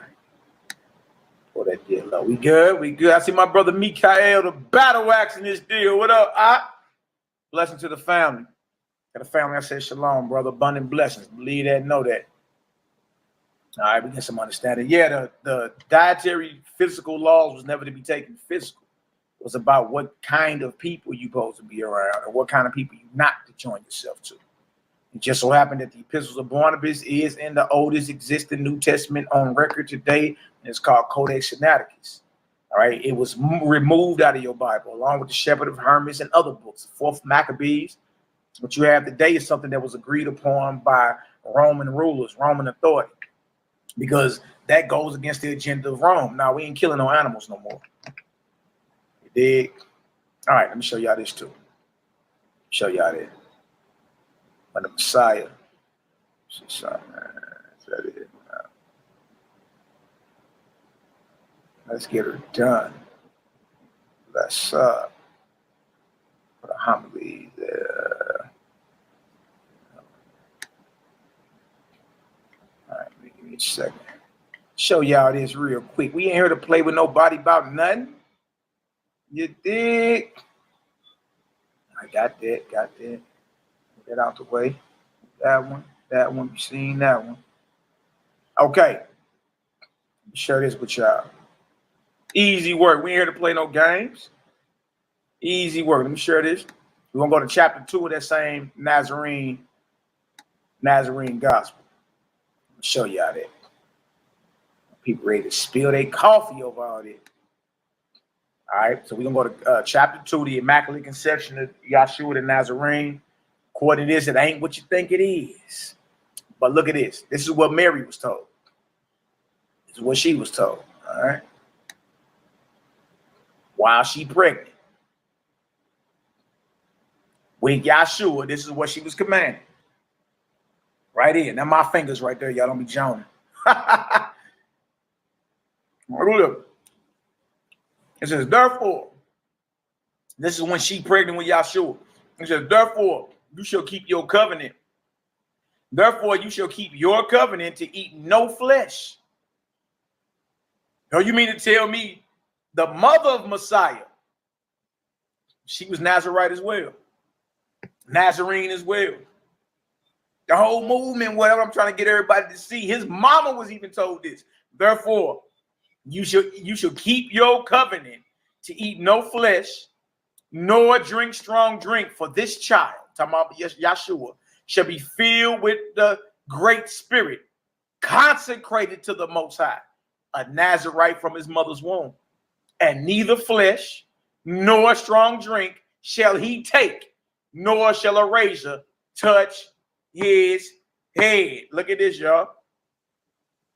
Look at this. You see that? You see that? Nah, the whole movement was plant-based, man. Brothers went out here chewing on animal sandwiches. All right. We didn't already show Barnabas, right? We about to go show Peter. We didn't show James and Yahshua. All right. We already showed that. And this ain't even really no deep breakdown class. We just showing surface level. Look at this. Look at that. All right, look at this. Did you know that Deuteronomy 14 and Leviticus 11 got to do with the characteristics of men and women that you either supposed to be around, clean, or not be around, unclean? You don't attach yourself to nobody that act like a pig, act like a bottom feeder, act like a predator, act like a weasel, act like a rabbit. He gave you all the breakdowns of that. You know what I mean? Now, you want to be attached to those who fear the Most High, who in meditation, who keep commands and judgments, you understand? Who live in this world, but, focus on what's to come as well. That was the whole breakdown of the so-called dietary laws and flesh laws. It wasn't about you chewing on loin meat. This ain't had nothing to do with loin sandwiches. Nothing.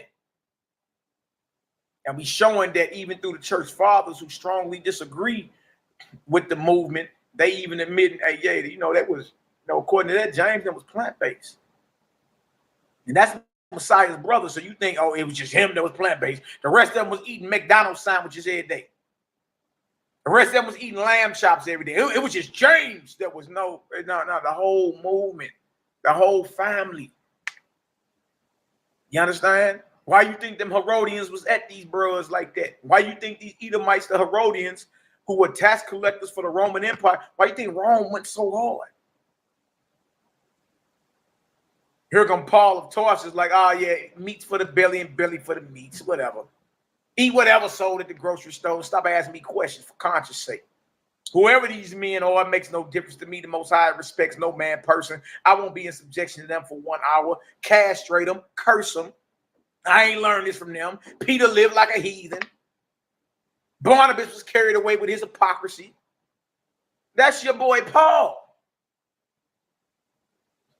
So extreme when he got down to the circumcision aspect, he was like, man, whoever talking to y'all about circumcision need to be castrated. Tell them cut their whole privy member off. Dude. This man name dropping, cursing the disciples, saying they need to be castrated. He got a problem with them not shaving. He got a problem with them not eating flesh. Yeah, Paul even tell you, man, drink some wine for your infirmity. He said, he bro, when he's drinking wine. Paul against the spiritual communion. I mean, even Peter was talking to his angel when he got let out of prison in Acts the 12th chapter. Like, what's going on here? Paul's doing his own thing, and he on record. He's in his own letter showing you, man, I labored more than them all. Dang. That's what you're dealing with here. You dig? So, watch this. Let me show y'all something else. All right, we got that the kill clock. Bing, bing, bang. All right, let's jump over to the Nazarene Acts. Let's show a little something on that. Let's show some Nazarene Acts. All right. Easy work. Easy work. Show y'all that. All right, so where we going to go first to show where this whole origin of chewing on animals came from, all right? Let's go show that real quick. Let me share my screen. Let's rock. Hold on. This day is freezing. Hold on. Yeah. All right, hold on one second. That's right, Imam. Bring it up. Y'all see what Imam Huba just said? Facts. So even the church historians was under threat of having hot molten lead poured down their throats. Let me share this real quick with y'all. So now we about to go to Peter's Acts or Nazarene Acts of the Apostles. Just read in the history that Peter has an Acts that's rejected by the church authorities. Just read that. And that Peter never wrote second Peter. So let's bring this up. All right. This right here is the Nazarene Acts or the Clementine Homilies, however people want to say it. Same writings is up in there. And then, now we're going back to the giants. Peter's explaining where the whole chewing on animals came from. Okay, we're going to bring it up. Page 144 for those that got the Nazarene literature or the Nazarene Acts. All right, the giants. Look at this. And this is Peter. All right. We dealt with Barnabas. Barnabas tell you Deuteronomy 14, Leviticus 11 was never to be taken literal. It's only about the characteristics of men and women. If you think that's a joke, go read Acts the 10th chapter. The vision Peter had about eating animals, he said, nah, I ain't eating none of that. And as you keep reading, that vision was about men, clean and unclean men, who to be around and who not to be around. Then we go to the history and show James wasn't eating flesh. He wasn't shaving and none of that. All right, we go to the Nazarene gospel and show that James, Yeshua, and John were all, and Mary, were all Nazarites from the womb. Consecrated. Covenant never to eat flesh. Right? All right. Now we're going to go deal with Peter. What's Peter's understanding? What's Peter's understanding? We already got our witnesses up. All right. Now here go Peter. But from their unhallowed intercourse, spurious men sprang, much greater in stature than ordinary men, whom they afterwards called giants. Not those dragon-footed giants who wage war against God, as those blasphemous myths of the Greeks do sing. So he's like, get that Greek mythology out your head when we say giant. You ain't talking about that. All right. But wild in manners and greater than men in size, inasmuch as they were sprung of angels, yet less than angels, as they were born of women. Therefore, God, knowing that they were barbarized to brutality, and that the world was not sufficient to satisfy them, for it was created according to the proportion of men in human use, that they might not through want of food turn contrary to nature. So it's like the Most High, like, okay, so they don't turn contrary to what is natural because they're hungry to the eating of animals. Look at this. According to Peter or Shimon Kephah, eating or chewing on animals is contrary to nature. It's not natural to chew on flesh. Huh? Don't forget, this is Nazarene edition, part 84. Food laws of the apostles or the disciples. How did they get down? How did they understand the Torah when they come down and chewing on animals? Well, this right here, first century, this Peter's journal. Nazarene Acts of the Apostles or the Clementine Homilies or the Recognitions of Clement. It's all the same. Same thing. Same thing for the most part. So, but what we just understood, what Peter just said is, and I want to know if y'all understand that, chewing animals is contrary to nature.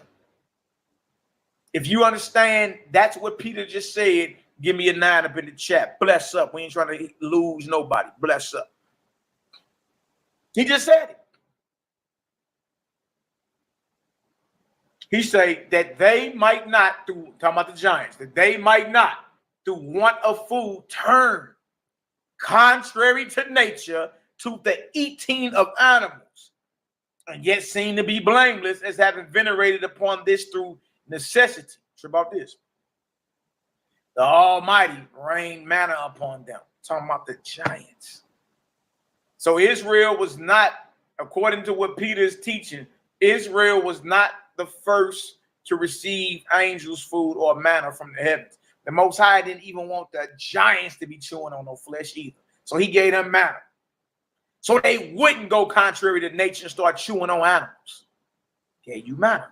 Same in the wilderness. Gave you manna and you still went contrary to nature and lusted for what? Quail. See that?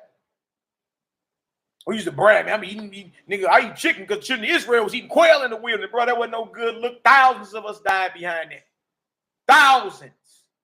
That wasn't no good look. Look at this. The Almighty rained manna upon them, suited to their various tastes. Meaning, you could eat that, and if you had in your mind, like, you know what, that tastes like a fire watermelon. That piece of manna would have tasted like watermelon to you. Hell, if you was lusting over a Popeye chicken sandwich, it would have tasted like that. But you wouldn't have been literally eating no animal. That's the point. Look at this. The Almighty rained manna upon them, suited to their various tastes, and they enjoyed all that they would. But they, on account of their bastard nature, talking about giants, but they, on account of their bastard nature, not being pleased with purity of food, not being pleased with purity of food, longed only after the taste of blood.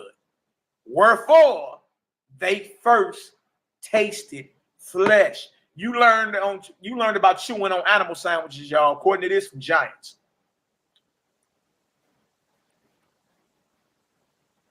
Chewing on animal flesh is unnatural. According to what we just read, it's unnatural. According to what we just read, Deuteronomy 14, Leviticus 11, got to do with the spiritual characteristics of men and women, who to be around and not to be around, just like Acts the 10th chapter. Easy work. Easy work. Nazarene, the scene literature tell you Messiah, James, John, Mary, all of them consecrated from the womb. None of them tasted flesh. Keep the covenant.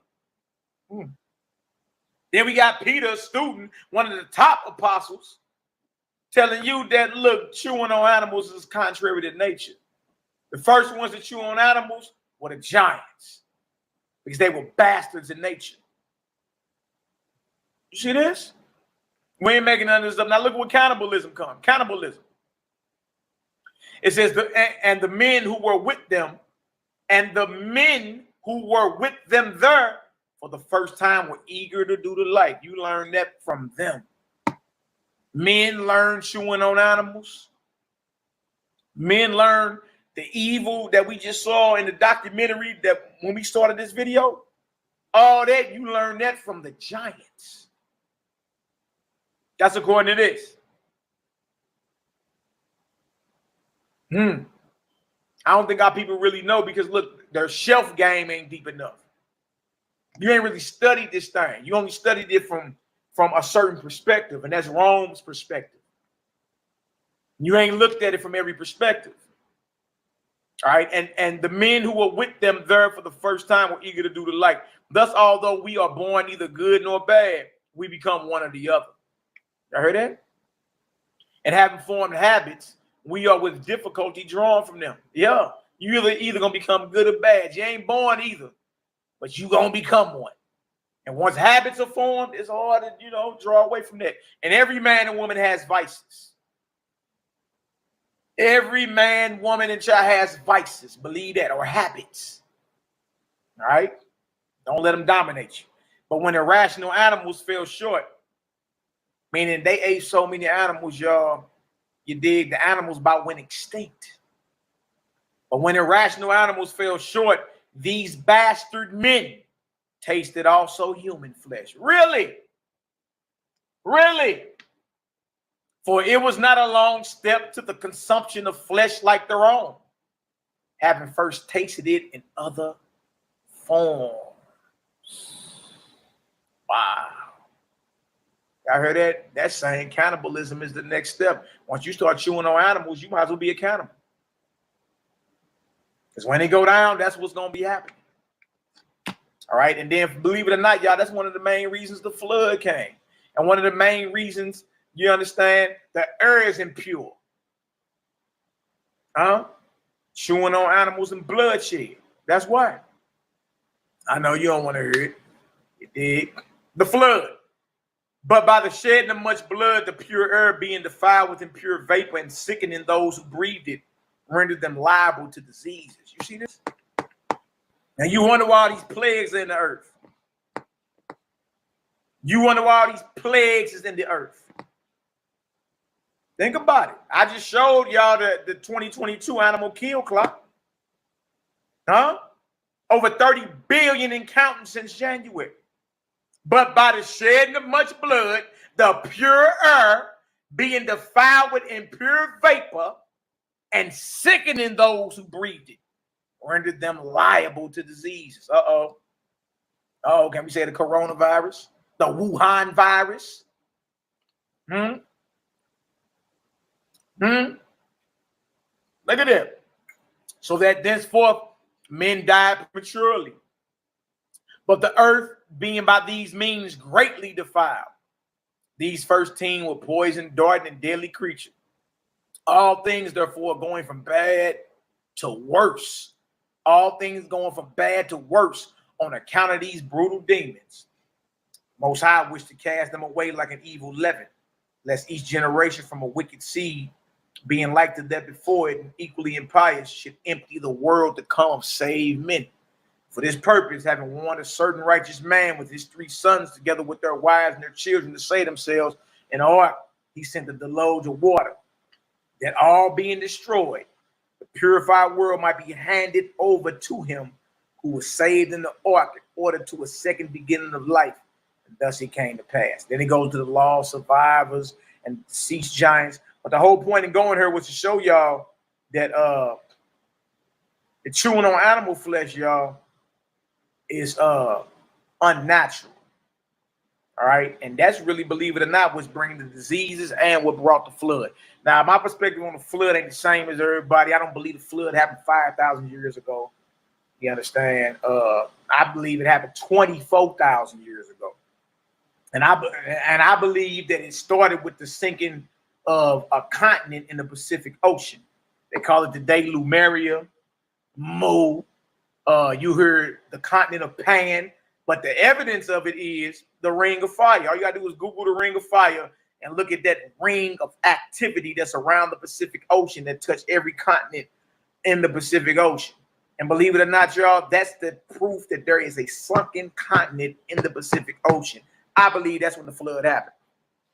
And I don't believe it happened 5,000 years ago. Hell, the Hebrew calendar ain't even 6,000 years old yet. Just the year 5,800 or something, since Adam. You dig? So just trip off that. That may be something, you know, but proof is in the pudding. Chewing on the flesh of animals is not natural. It's not natural. Let's drop that and let's go back. Let's go back to some of what some more Peter's writings. We're gonna show you. Gonna show you. That's right, Emot Pan, the sinking of the continent of Pan. That went down 24,000 years ago. 5,000 years ago. You crazy as hell. 5,000 years ago, that's the Middle Kingdom in Egypt. You have pyramids and all that standing. What did you talk about? All right, so look, let's go back here. Show y'all this real quick. Oh, my bad. 134. All right. Show y'all something real quick. We gonna work. We just here to work. Had that real quick. All right, so what I want to show y'all is this.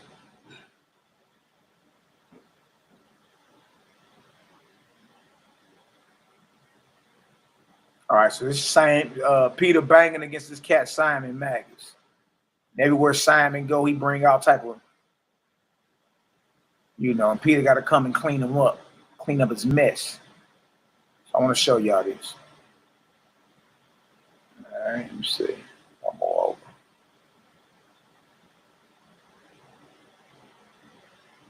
Oh no, I went too far. On the wrong page. Tripping. All right, here we go. Salvation, man. The service of God's appointment. Is that it right there? That's one of them. That's one I want to show you out there. Then we're going to show you about what Peter was eating himself. Easy work. All right. Now look at this. Service of God's appointment. All right. Still Peter again. And this is the service he has appointed to worship him only. Create a gang, baby. Creator only. And this is the service he has appointed to worship him only and trust only in the prophet of truth, and to be baptized for the remission of sins, and thus by this pure baptism to be born again unto the Most High by saving water. To abstain, look at it, to abstain from the table of devils. That is, so in other words, this is what the table of devils is. That is, from food offered to idols. It's Acts 15:29. So this means Peter is teaching what James said teach. All right, so the table of devils has to do with food offered to idols, from dead carcasses. Well, that's what that steak is. By the time it get on your plate, it's dead flesh. Huh? It's dead flesh. All right. To abstain from the table of devils. That is, from food offered to idols. We all know what that is, right? From dead carcasses, from animals which have been suffocated or caught by wild beasts, and from blood. It sounds like Peter is teaching exactly what James told Paul to teach.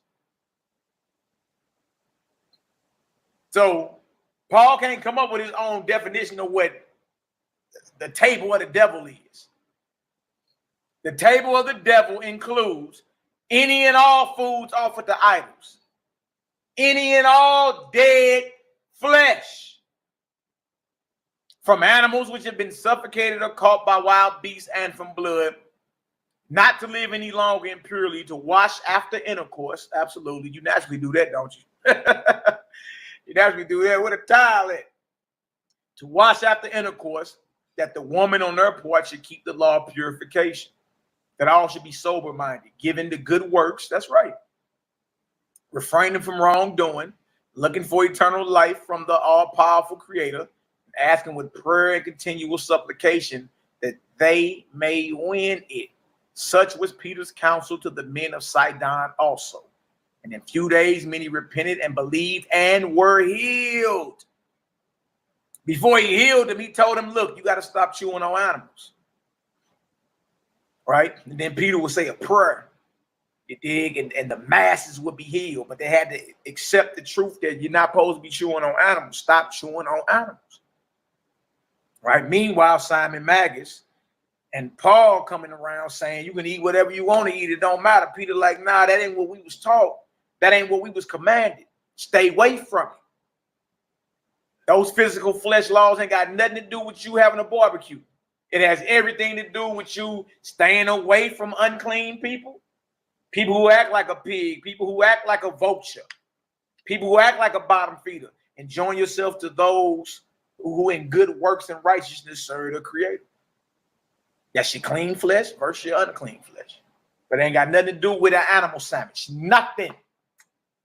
In a few days, many repented and believed and were healed, and Peter, having founded an assembly and set over it as bishop, one of the elders who were with him, left for Sidon. Okay, drop that. Let's go read Peter himself. But he's telling you in the service of the Most High's appointment, you ain't supposed to be chewing on no flesh. None. You dig? See, and this proves that what Paul was teaching is different from what the apostles were teaching. How do y'all want to call it blasphemy? That's not blasphemy. It's the truth. All you got to do is slow down and read. You'll see it. You'll see it clear as day. All right. Stuff freezing up a little bit. Easy work, though, y'all. Ain't hard at all. Hold on. Hey. Still freezing up on me. Hold on. All right, there we go. All right, so I want to go back to page 133. See if we can get another one in real quick. Easy work. Ain't nothing to it but to do it.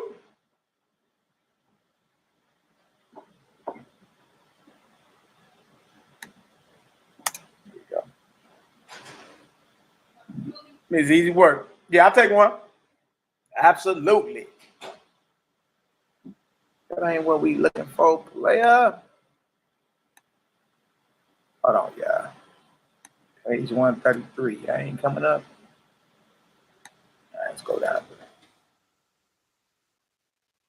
right. Try that.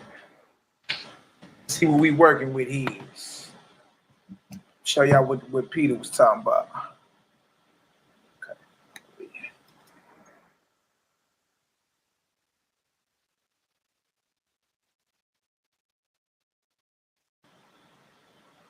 Still jamming up. Give me 1 second, yeah. 14, 13. It's right here I'm looking for. Show y'all this. He gonna tell you how he eat. Tell you how he eat.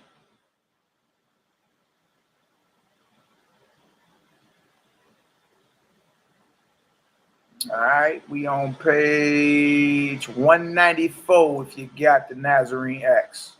My bad, Clementine homily. Same thing. Different, just different title. But the same stuff. Now look down here. This is Peter's frugality, or his simplicity of life.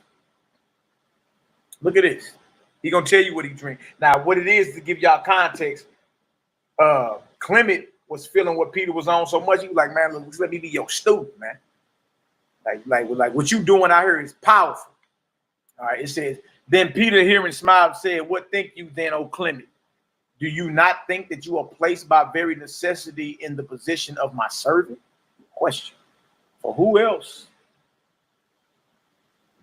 For who else shall take care of those many splendid tunics with all my changes of rings and sandals? And who shall make ready those pleasant and artistic dainties, which being so various, need many skillful cooks, and all those things which are procured with great eagerness, and are prepared for the appetite of effeminate men, and for some great wild beast? I don't love, appreciate it. However, so Peter like, all right, so you think you my servant, or you think you around me to have some $5 horse, throw grapes down my throat. Like, what you think this is? What you think I got a whole closet full of, you think I got a whole wardrobe? I got a whole closet full of garments? What you think I eat the finest dainties and all that? He said effeminate men get down like that. You think I got a gang of rings and sandals and you want to be my servant, but I live a simple life. This is what Peter is saying. He being sarcastic for real. He like, what you think? I need, why do I need a servant if I ain't eating the finest dainties? I don't got, a whole wardrobe full of garments and changes of rings and sandals, and I'm out here. Huh? I don't got no horse throwing $5 horse, throwing fancy grapes down my throat. I'm out here. So Peter was saying, how you going to be my servant? And you understand, I live a simple life. Now watch this. However, such a choice has occurred to you perhaps without you understanding or knowing my manner of life. He said, you want to be my servant, but you don't even understand how I live. Look at this, that I use only bread and olives and rarely potted herbs. And that this is my only coat and cloak which I wear, and I have no need of any of them, nor of anything else. So Peter, like, how you gonna serve me and be my servant, Jack? My food only eat bread and olives and potted herbs here and there.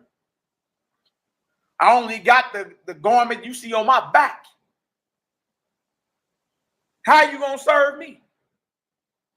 You see, it's showing you that the brothers live more like a poor righteous teacher type. They was here to serve creation. They ain't care nothing about all that. They ain't care nothing about that. Today, who you are is based off your status. To them, they didn't care nothing about that. He's like, look, Jack, you got everything confused. You must not know my manner of life, Jack. I only eat bread and olives, rarely potted herbs. So now we show that even Peter was plant-based. He just told you that the chewing on animal flesh is unnatural. We just read that. What you mean? We just read where the service of the Most High is to not be chewing on no type of flesh. Out Peter's mouth, what you mean? We read that James, Messiah, and John, none of them ate flesh, consecrated from the womb, never shaved. What you mean? What are we talking about here? We even read that from the historians. What you talking about, D? What's the argument now? Huh?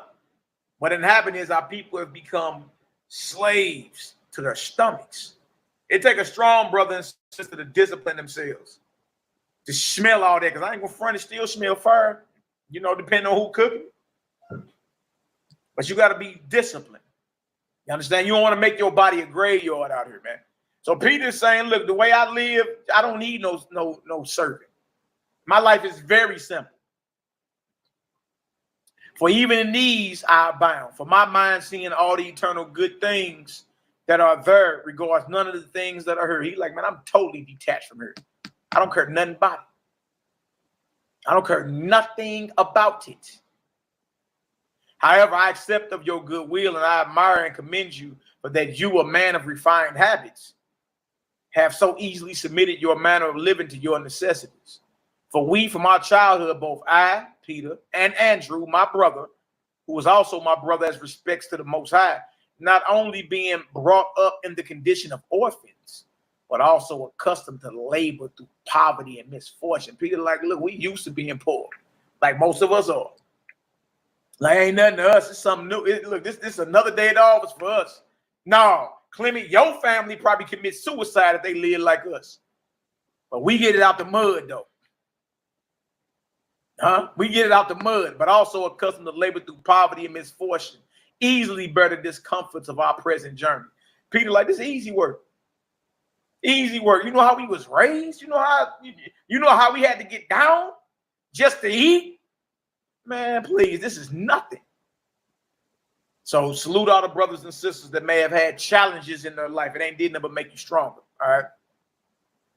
Once, if you would obey me, you would allow me, a working man, to fulfill the part of a servant to you. Peter, like, I need to be your servant. What you mean? I need to be your servant. Wow. Serious business, huh? Serious business, huh? Oh, and there's many more in there. There's many more. You did. All right, let me stop the screen. What y'all got in there? Oh, good. But you say Bezel, you bet Bezel to the Uber Eats, boy. You know that food be fire smelling, don't it, bro? All right, stay focused though, all right? It's all good. So I wanted to come on and do a short class today just to show y'all, you know, just different perspectives and outlooks. The apostles and them, based off our research and understanding, were plant-based. Even in the Bible, while the Messiah is living, there ain't one scripture to say he was chewing on animals. Not one. Not one. All right. Not one scripture says he was chewing on animals while he was living. The writers of the Gospels wait till after he resurrects and say, I'm hungry. Let me chew on that sushi right there. But when you get into the Nazarene literature and the Essene literature and all that, it tells a different story. It tells a different story. All right. So I just wanted to come on real quick and just shout it out with y'all. Y'all already know what time it is. All right. Again, we went through Barnabas. All right. James, John, Peter, right, and Yahshua, and just a quick study based off that brothers was plant-based, that wasn't chewing on the animals. And if you hold on to Deuteronomy 14 and Leviticus 11, just know in the oldest New Testament that's around, Codex Sinaiticus, all you got to do is type it in, and they're gonna look at the context. The Epistle of Barnabas was one of the last books in your New Testament. You know, you got to ask yourself why it ain't in there now. Why? Who took it out? Who voted to take it out? Just so happened in Barnabas's letter, he's given the real spiritual breakdown of Deuteronomy 14 and Leviticus 11. And that's where the Israelites go to say we can chew on animals. Barnabas was like, yeah, y'all took that to mean, y'all took that literal. That was never literal. It was never literal. It was spiritual. And the animals that you should not eat or that you are not to be chewing on based off Deuteronomy 14 and Leviticus 11 got everything to do with the characteristics of men you are not to join yourselves to, of women you are not to join yourselves to. And the animals you can't eat, you understand, are spiritually indicative of those you should be in fellowship with.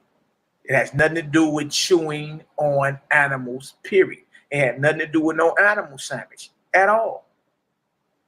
At all. You did, and that's coming out of what? The oldest New Testament that's on record in existence is called Codex Sinaiticus. And in Codex Sinaiticus, you got the Epistle of Barnabas. All right. That's one of the last books of the New Testament. And when you look, and true about this, and when you look in the New Testament today, it ain't in there. Barnabas is in there, but Barnabas getting cussed out by Paul. All right. Peter barely in the New Testament. He getting cussed out by Paul. James getting cussed out by Paul. Like Paul got a problem with everybody that Yahshua anointed to lead his movement. He got a problem with all them, right? To the point to where he cursing brothers. He's condemning them, saying they need to be castrated. He called Peter, according to him, a Gentile. So you live like a heathen. You live like a heathen. Like, dang, he just called people like that's one of the Messiah's type of parts. You just call this man a heathen. He said, you are Israelite, but you live like a Gentile. You just call that man lawless. You understand? So we got to slow down and reevaluate what it is, y'all. You understand? All of us are just victims of the translators. That's it. So you got to really slow down and thoroughly research what's going on. You understand? If you really want to get deeper into it, you need to start looking at it through a historical lens. You know what I mean? I be suggesting brothers get stuff like this. This right here, go. You can get your history on. Then pull your Bible out and this and read through this and be like, dang, I ain't even know all that was in there. Or Robert Eisman, James, the brother of Yahshua, and the Dead Sea Scrolls, the historical Yahshua, Paul, the enemy. And Yahshua's brothers as apostles, man. This deal right here, or look, this is half of it. This is volume 1. You understand? Y'all need to be getting these type things, man. It's beautiful to look at this through an historical lens. It'll blow your mind. right? Through an historical lens and not a religious high. You understand? So I just wanted to go through some of that. We got more. We got plenty more to come. There's so much to bring out, so much to recap too. But we're gonna slow down. That's my whole thing in this go around. Just slow down and go ahead and take our time with it. You know what I mean? All right. Dang, it's my boy Jax right here. He say it's interesting, Malachi, because I heard Geno Jennings say that about that Deuteronomy verse, and we know what doctrine he teaches. He teaches for the most part. Okay, you heard Geno say that? Yeah, Geno one of Christianity's top generals, boy. He ain't gonna catch none, no, man. You know, once you get to a certain level, you ain't look. If you afraid to lose, to stand up for the truth, is what I'm saying. It's like if you afraid to stand up and say, "Look, we was going this way, but I just noticed we going the wrong way. We got to get off at the next exit, turn around, and get back on track." Right? If you afraid to say, "Hey, look, we was teaching that because of this, but look, we was wrong, and this is why we was wrong." If you ain't willing to do that, you ain't about no truth because you afraid to lose. Naturally, people gonna stop dealing with you when you say, "Hold on." You understand? I know we was looking at it this way, but look at this. We may have been looking at this, and we may have been going the wrong way. You understand? If you ain't willing to do that, because that gonna make people mad, they're gonna look at you different, right? But they'll respect you more for it, even if they don't like you. They'll be like, "Well, at least he came out and said something. I mean, he could act like what nothing wrong." Now we're not finna play that and do that. We're not finna play around and do that. No, you understand? Truth is truth. So with Geno, or it ain't gotta be with Geno. It could be with Nathaniel Ray from IUIC or Pastor Bowie from the IOG, whatever. When you're dealing with men who control thousands of men, you understand, whose coffers are very, very filled. So to come deal with a Malachi Maccabee, I'm a brother that get it out the mud. I don't got all that, you understand? But to chop it up live in front of everybody, they're not gonna do that because somebody, not just somebody, a gang of them gonna listen and say, "Let me at least check out what bro's saying." And if they stick around long enough, we got them. They gonna empty out their church. They gonna empty out their camp. They stick around long enough, we got them, because you can't deny what we bringing out. Who can deny it? Who can deny? You can't deny it. It's undeniable. You understand? So I salute you, brothers and sisters that have stood strong and continuing to grow and evolve in this thing, man. Truth is not stagnant. You know what I mean? Truth is not stagnant at all. So if you in what you call the truth, but you feel like I ain't getting nowhere, man. You understand? Like I ain't really growing. I'm not being spiritually fed. Like with me, it's hard for me to watch. Like, I don't even watch a few people on YouTube because I can't, like, everything don't hold me spiritually. Some stuff is just boring. You'd be like, "Man, I'm not finna watch this. I'm falling asleep." You dig? So if you're not growing, if you're not being fed, if you're not being challenged, then what truth are you in? If you're afraid to lose followers, and man, you ain't really about this anyway, because what you want some followers for? You just want brothers and sisters that we all can come together in fellowship with and chop it up and sharpen up more. We ain't looking for no followers over here. I don't want none. Never did. You understand? But those type of men are afraid. They are afraid, you understand, to look at something and deal with it because of, you understand, the assemblies they have. All right, but I'm gonna tell y'all this: your assemblies will respect you men more if you say, "Hey, look, we've been looking at some of this stuff wrong, man. Let's look at it again." Hey, man, you know the Ak and them over there. I know they've been talking crazy about Mally and them. I know they've been talking crazy about the Nazarene scenes and all them. I know they've been talking crazy about the Creator Gang and all them. But if you want to be real with yourself, then you should at least be like, "You know what? Let me look at what they talking about." Because think about it. If what you standing on is the absolute truth, it don't matter what you look at or take in, you still gonna stand on your position, right? Right? So it shouldn't matter. None of it should matter. You did? Yeah, IUIC surrounded Geno, but they knew Geno wasn't gonna come outside. Stop that. Then Geno makes his response video and said, "Y'all help me out." You yelled and you left. You did, but Geno ain't gonna deal with it. Geno would never deal with Nathaniel Ray head up. in front of everybody. Gino get his ass dragged. You know what I mean? That's one thing about Israelites. We know that Bible. You understand? We may all disagree with each other and all that, but if it comes to Bible, you leave them Israelites alone. Leave them Israelites alone. You know what I mean? Because especially if you a Christian or a Muslim, any of that, the Israelites hold the court when it comes to the Bible. To the Bible. You understand? They the ones they the gatekeepers. If you want to talk about Bible and doctrine with the Bible and chop it up, you got to go deal with the Israelites behind it. You got to go deal with the Israelites. And I'm telling you, the Israelites that you're going to go deal with, they low-level Israelites. Like, if you really want to get faded up, you need to come holler at the Nazarenes and them. You know what I mean? You need to come holler at the Essenes, the Fakest brothers and sisters. If you really want to get lined up with. But Christianity, Islam can't deal with like low-level Israelites. They can't even deal with like the camps, the leaders of the camps. You can't do. So Geno Jennings will get handled by Nathaniel Ray of IUIC. Geno Jennings would never come outside, ever. He would never catch a fade head up with Nathaniel Ray. Nathaniel would destroy Geno Jennings, and everybody know that. It did. Because if it was real, Geno would have been like, y'all come on in. You know what I mean? Y'all cool. Hey, people, leave them alone. They are brothers and sisters. You understand? We just got a different understanding. Your leader right there is Nathaniel Ray, brother. Come on up. Y'all be respectful.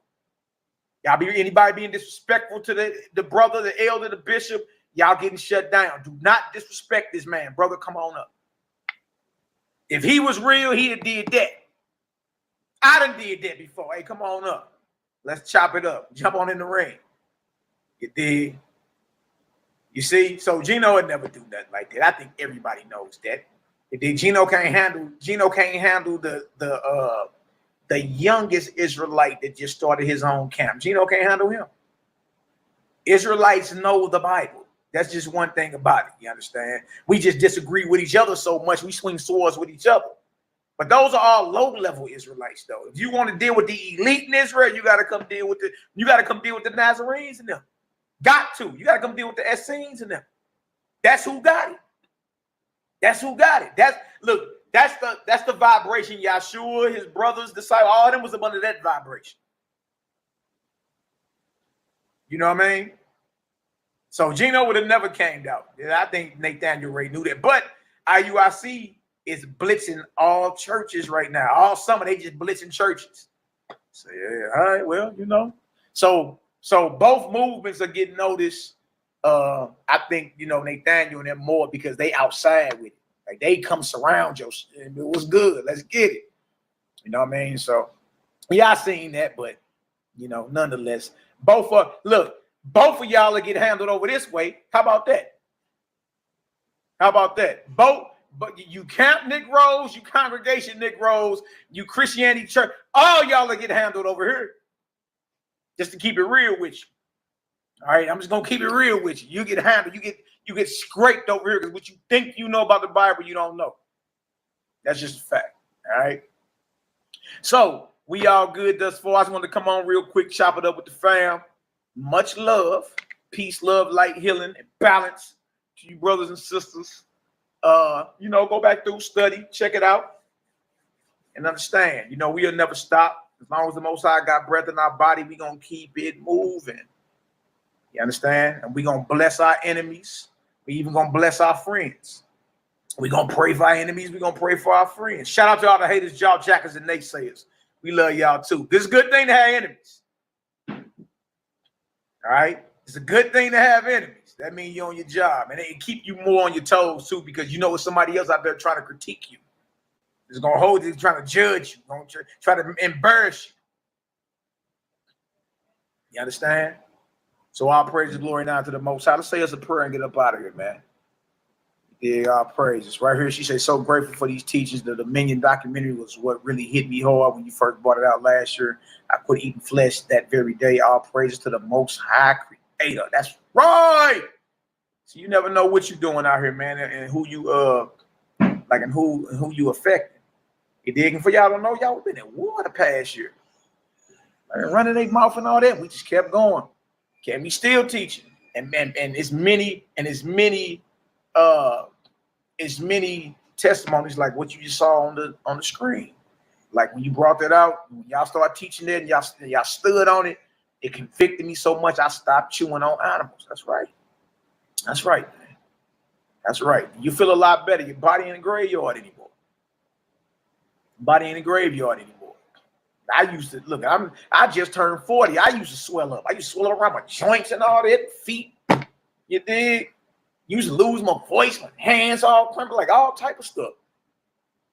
What the hell? I got gout. And hell, I was dealing with gout, uric acid, and I'm in my mid-30s at the time. But everything we eating is lawful. Then why is your body being damaged? I ain't chewed on no flesh in like 16 months, y'all. You dig? I ain't had one problem. I ain't had no uric acid build up. I don't take no pills or none of that. Just got back to eating how the Creator say eat. You dig? Flushed out, cleansed out, and just, feed my body living foods. You dig? And I ain't had NAMA problem since then. None. Around my knees, foot, elbow, none of it. Throat, none of it. You know what I mean? That's right, David Mazana. Any type of sickness to come up, dig, especially if you know about breath work and all that, how to properly breathe, man, you'll breathe it right out of you. And much quicker now because your blood ain't all poisoned and full of gunk and all that. You can do a couple, if you know about breath work, you breathe through them nostrils and, focus on a reality that you want. You start heating up quick. All type of sickness get up out of you quick. You dig? The body's the temple of the Most High. Remember that and know that. Yeah, Iman. I was in my mid-30s dealing with gout. I ain't know what the hell uric acid. What is that? It's a beloved elder we all know. He got it. And the crazy part is he told me back in the day, like he can't eat too much lamb because he'll swell up. I'm like, dang. I always wonder, why are you swelling up from eating lamb? If lamb is all good. You dig? And then I start swelling. I ain't limping around my knees and my feet, and my ankles and my elbows, and I was always hoarse, losing my voice. What is going on? You dig? What is really going on? Y'all, I stopped chewing on them animals. I stopped making my body a graveyard. Then listen to me. Not only have I lost weight, like, look, I'm a short brew. I ain't the tallest brother. You dig? But I was like 232 pounds. 232 pounds, y'all. And I'm 5'8". I may be right under 5. I may be like 5'7". You dig? Y'all, I'm 190 pounds right now. I feel great. You dig? All right, feel marvelous. I'm out jumping fences, running little jokers down. You dig? Shit, I was shooting some hoops the other day, Derek. Hit a 3 on. I had to hit a 3 on Uriel. Where you at, Uriel? I went over and picked up a little mirror for the little jokers. They had the hoop up. I got out there. Dropped like nothing but net, baby. What you mean? They ain't think the Hebrew had it. I said, yeah, boy, I feel like I'm 20 again. You did? So I just feel good, man. Feel great. And I know we on the right path. All right. I know we on the right path. It's too many testimonies. It's too many enemies that don't even want to chop it up. So I know we on the right path, man. I know it. You understand? And just based off as we continue to grow and the more information we run across that validate and go along with what we already been on, it's just like, oh, man, Most High, thank you. Thank you. When I heard brothers and sisters hit me up or email me and be like, hey, I was sick last year, when y'all started all that and everybody was talking crazy, but something in me told me to listen. I started listening. I don't got this chronic illness no more. You dig? Y'all, we done seen all type of diseases get about her. Cancer, all type breast cancer. Sister almost got her breast cut off. We stopped all that in a matter of weeks. That was 2 years ago. All praises to the Creator.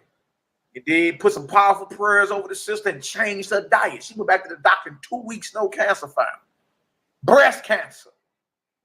You dig? So that's all I'm saying. Is like, I know we on the right path when people can get in contact with us and be like, hey, what y'all doing is changing our lives. It's affecting our lives. Keep going. And I know I don't say much, you dig? But keep going. And for us, we need to hear that. Because at times it get lonely. You know what I mean? And times you get lonely out here. You be like, I'm the only one I heard busting. Like, what's good? Or, the few of the brothers that I be with, we the only ones out here busting. Like, what's really going on? You know what I mean? Real talk, man. So I thank the Most High for having that conviction and having the courage to stand on it. You dig? Having the courage to stand on it. It's a beautiful, beautiful, powerful thing. All right. Look at my brother, Stephen Spiritual. Watch this. Look at this. They said I had Crohn's disease, and I know what that is. They said I had Crohn's disease since I was 30. Never went to no hospital, not taking any medicine just this year. No problems, no operations, self-healers. I'm a witness. And you talking about Crohn's disease hurt. Huh? You talking about Crohn's disease. That's what I'm saying, man. You can't tell us we not on the right path. So I salute you, brothers and sisters that stood strong, that's standing strong. And I'm saying is, you got a brother here, believe it or not. All right, you got a brother here. Anybody that want to get lined up, we can get it done. It ain't no thing. Whatever. It did, but we overwhelmed. If you swimming in the King James, we'll deal with you over there. I still read the Bible. We'll deal with you right in the King James. Let's see. Let's see what we dealing with here. You see? Oh, man. Yeah, he removed this whole cold. Dang. Ema said it's been 3 years for her. That's right. That's right, y'all. And this is what it's about. All right. And then we encourage our brothers and sisters to do the same. Raise up. All right. Raise up.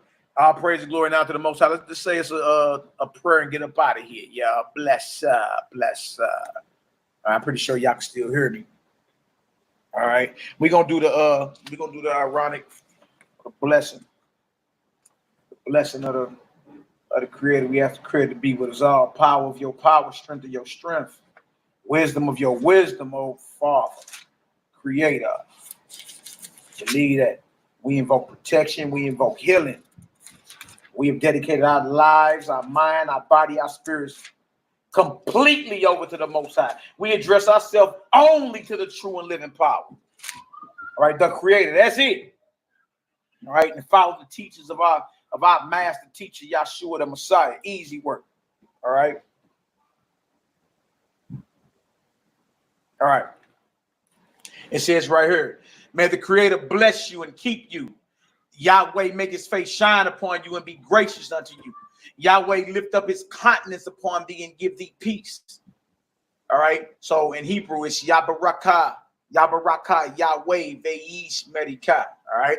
So I'm going to read it again. It says right here, it says, the Lord or Yahweh, the Creator, bless you and keep you. The Creator make his face shine upon you and be gracious unto you. The Creator lift up his countenance upon you and give you peace.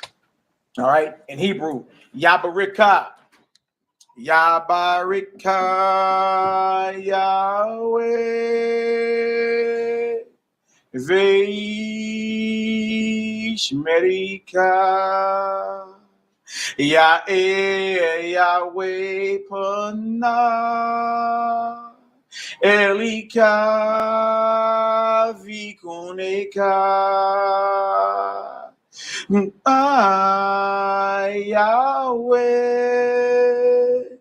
Panah Velika Veyasain Laka Shalom Veyasain Laka Shalom Yabarika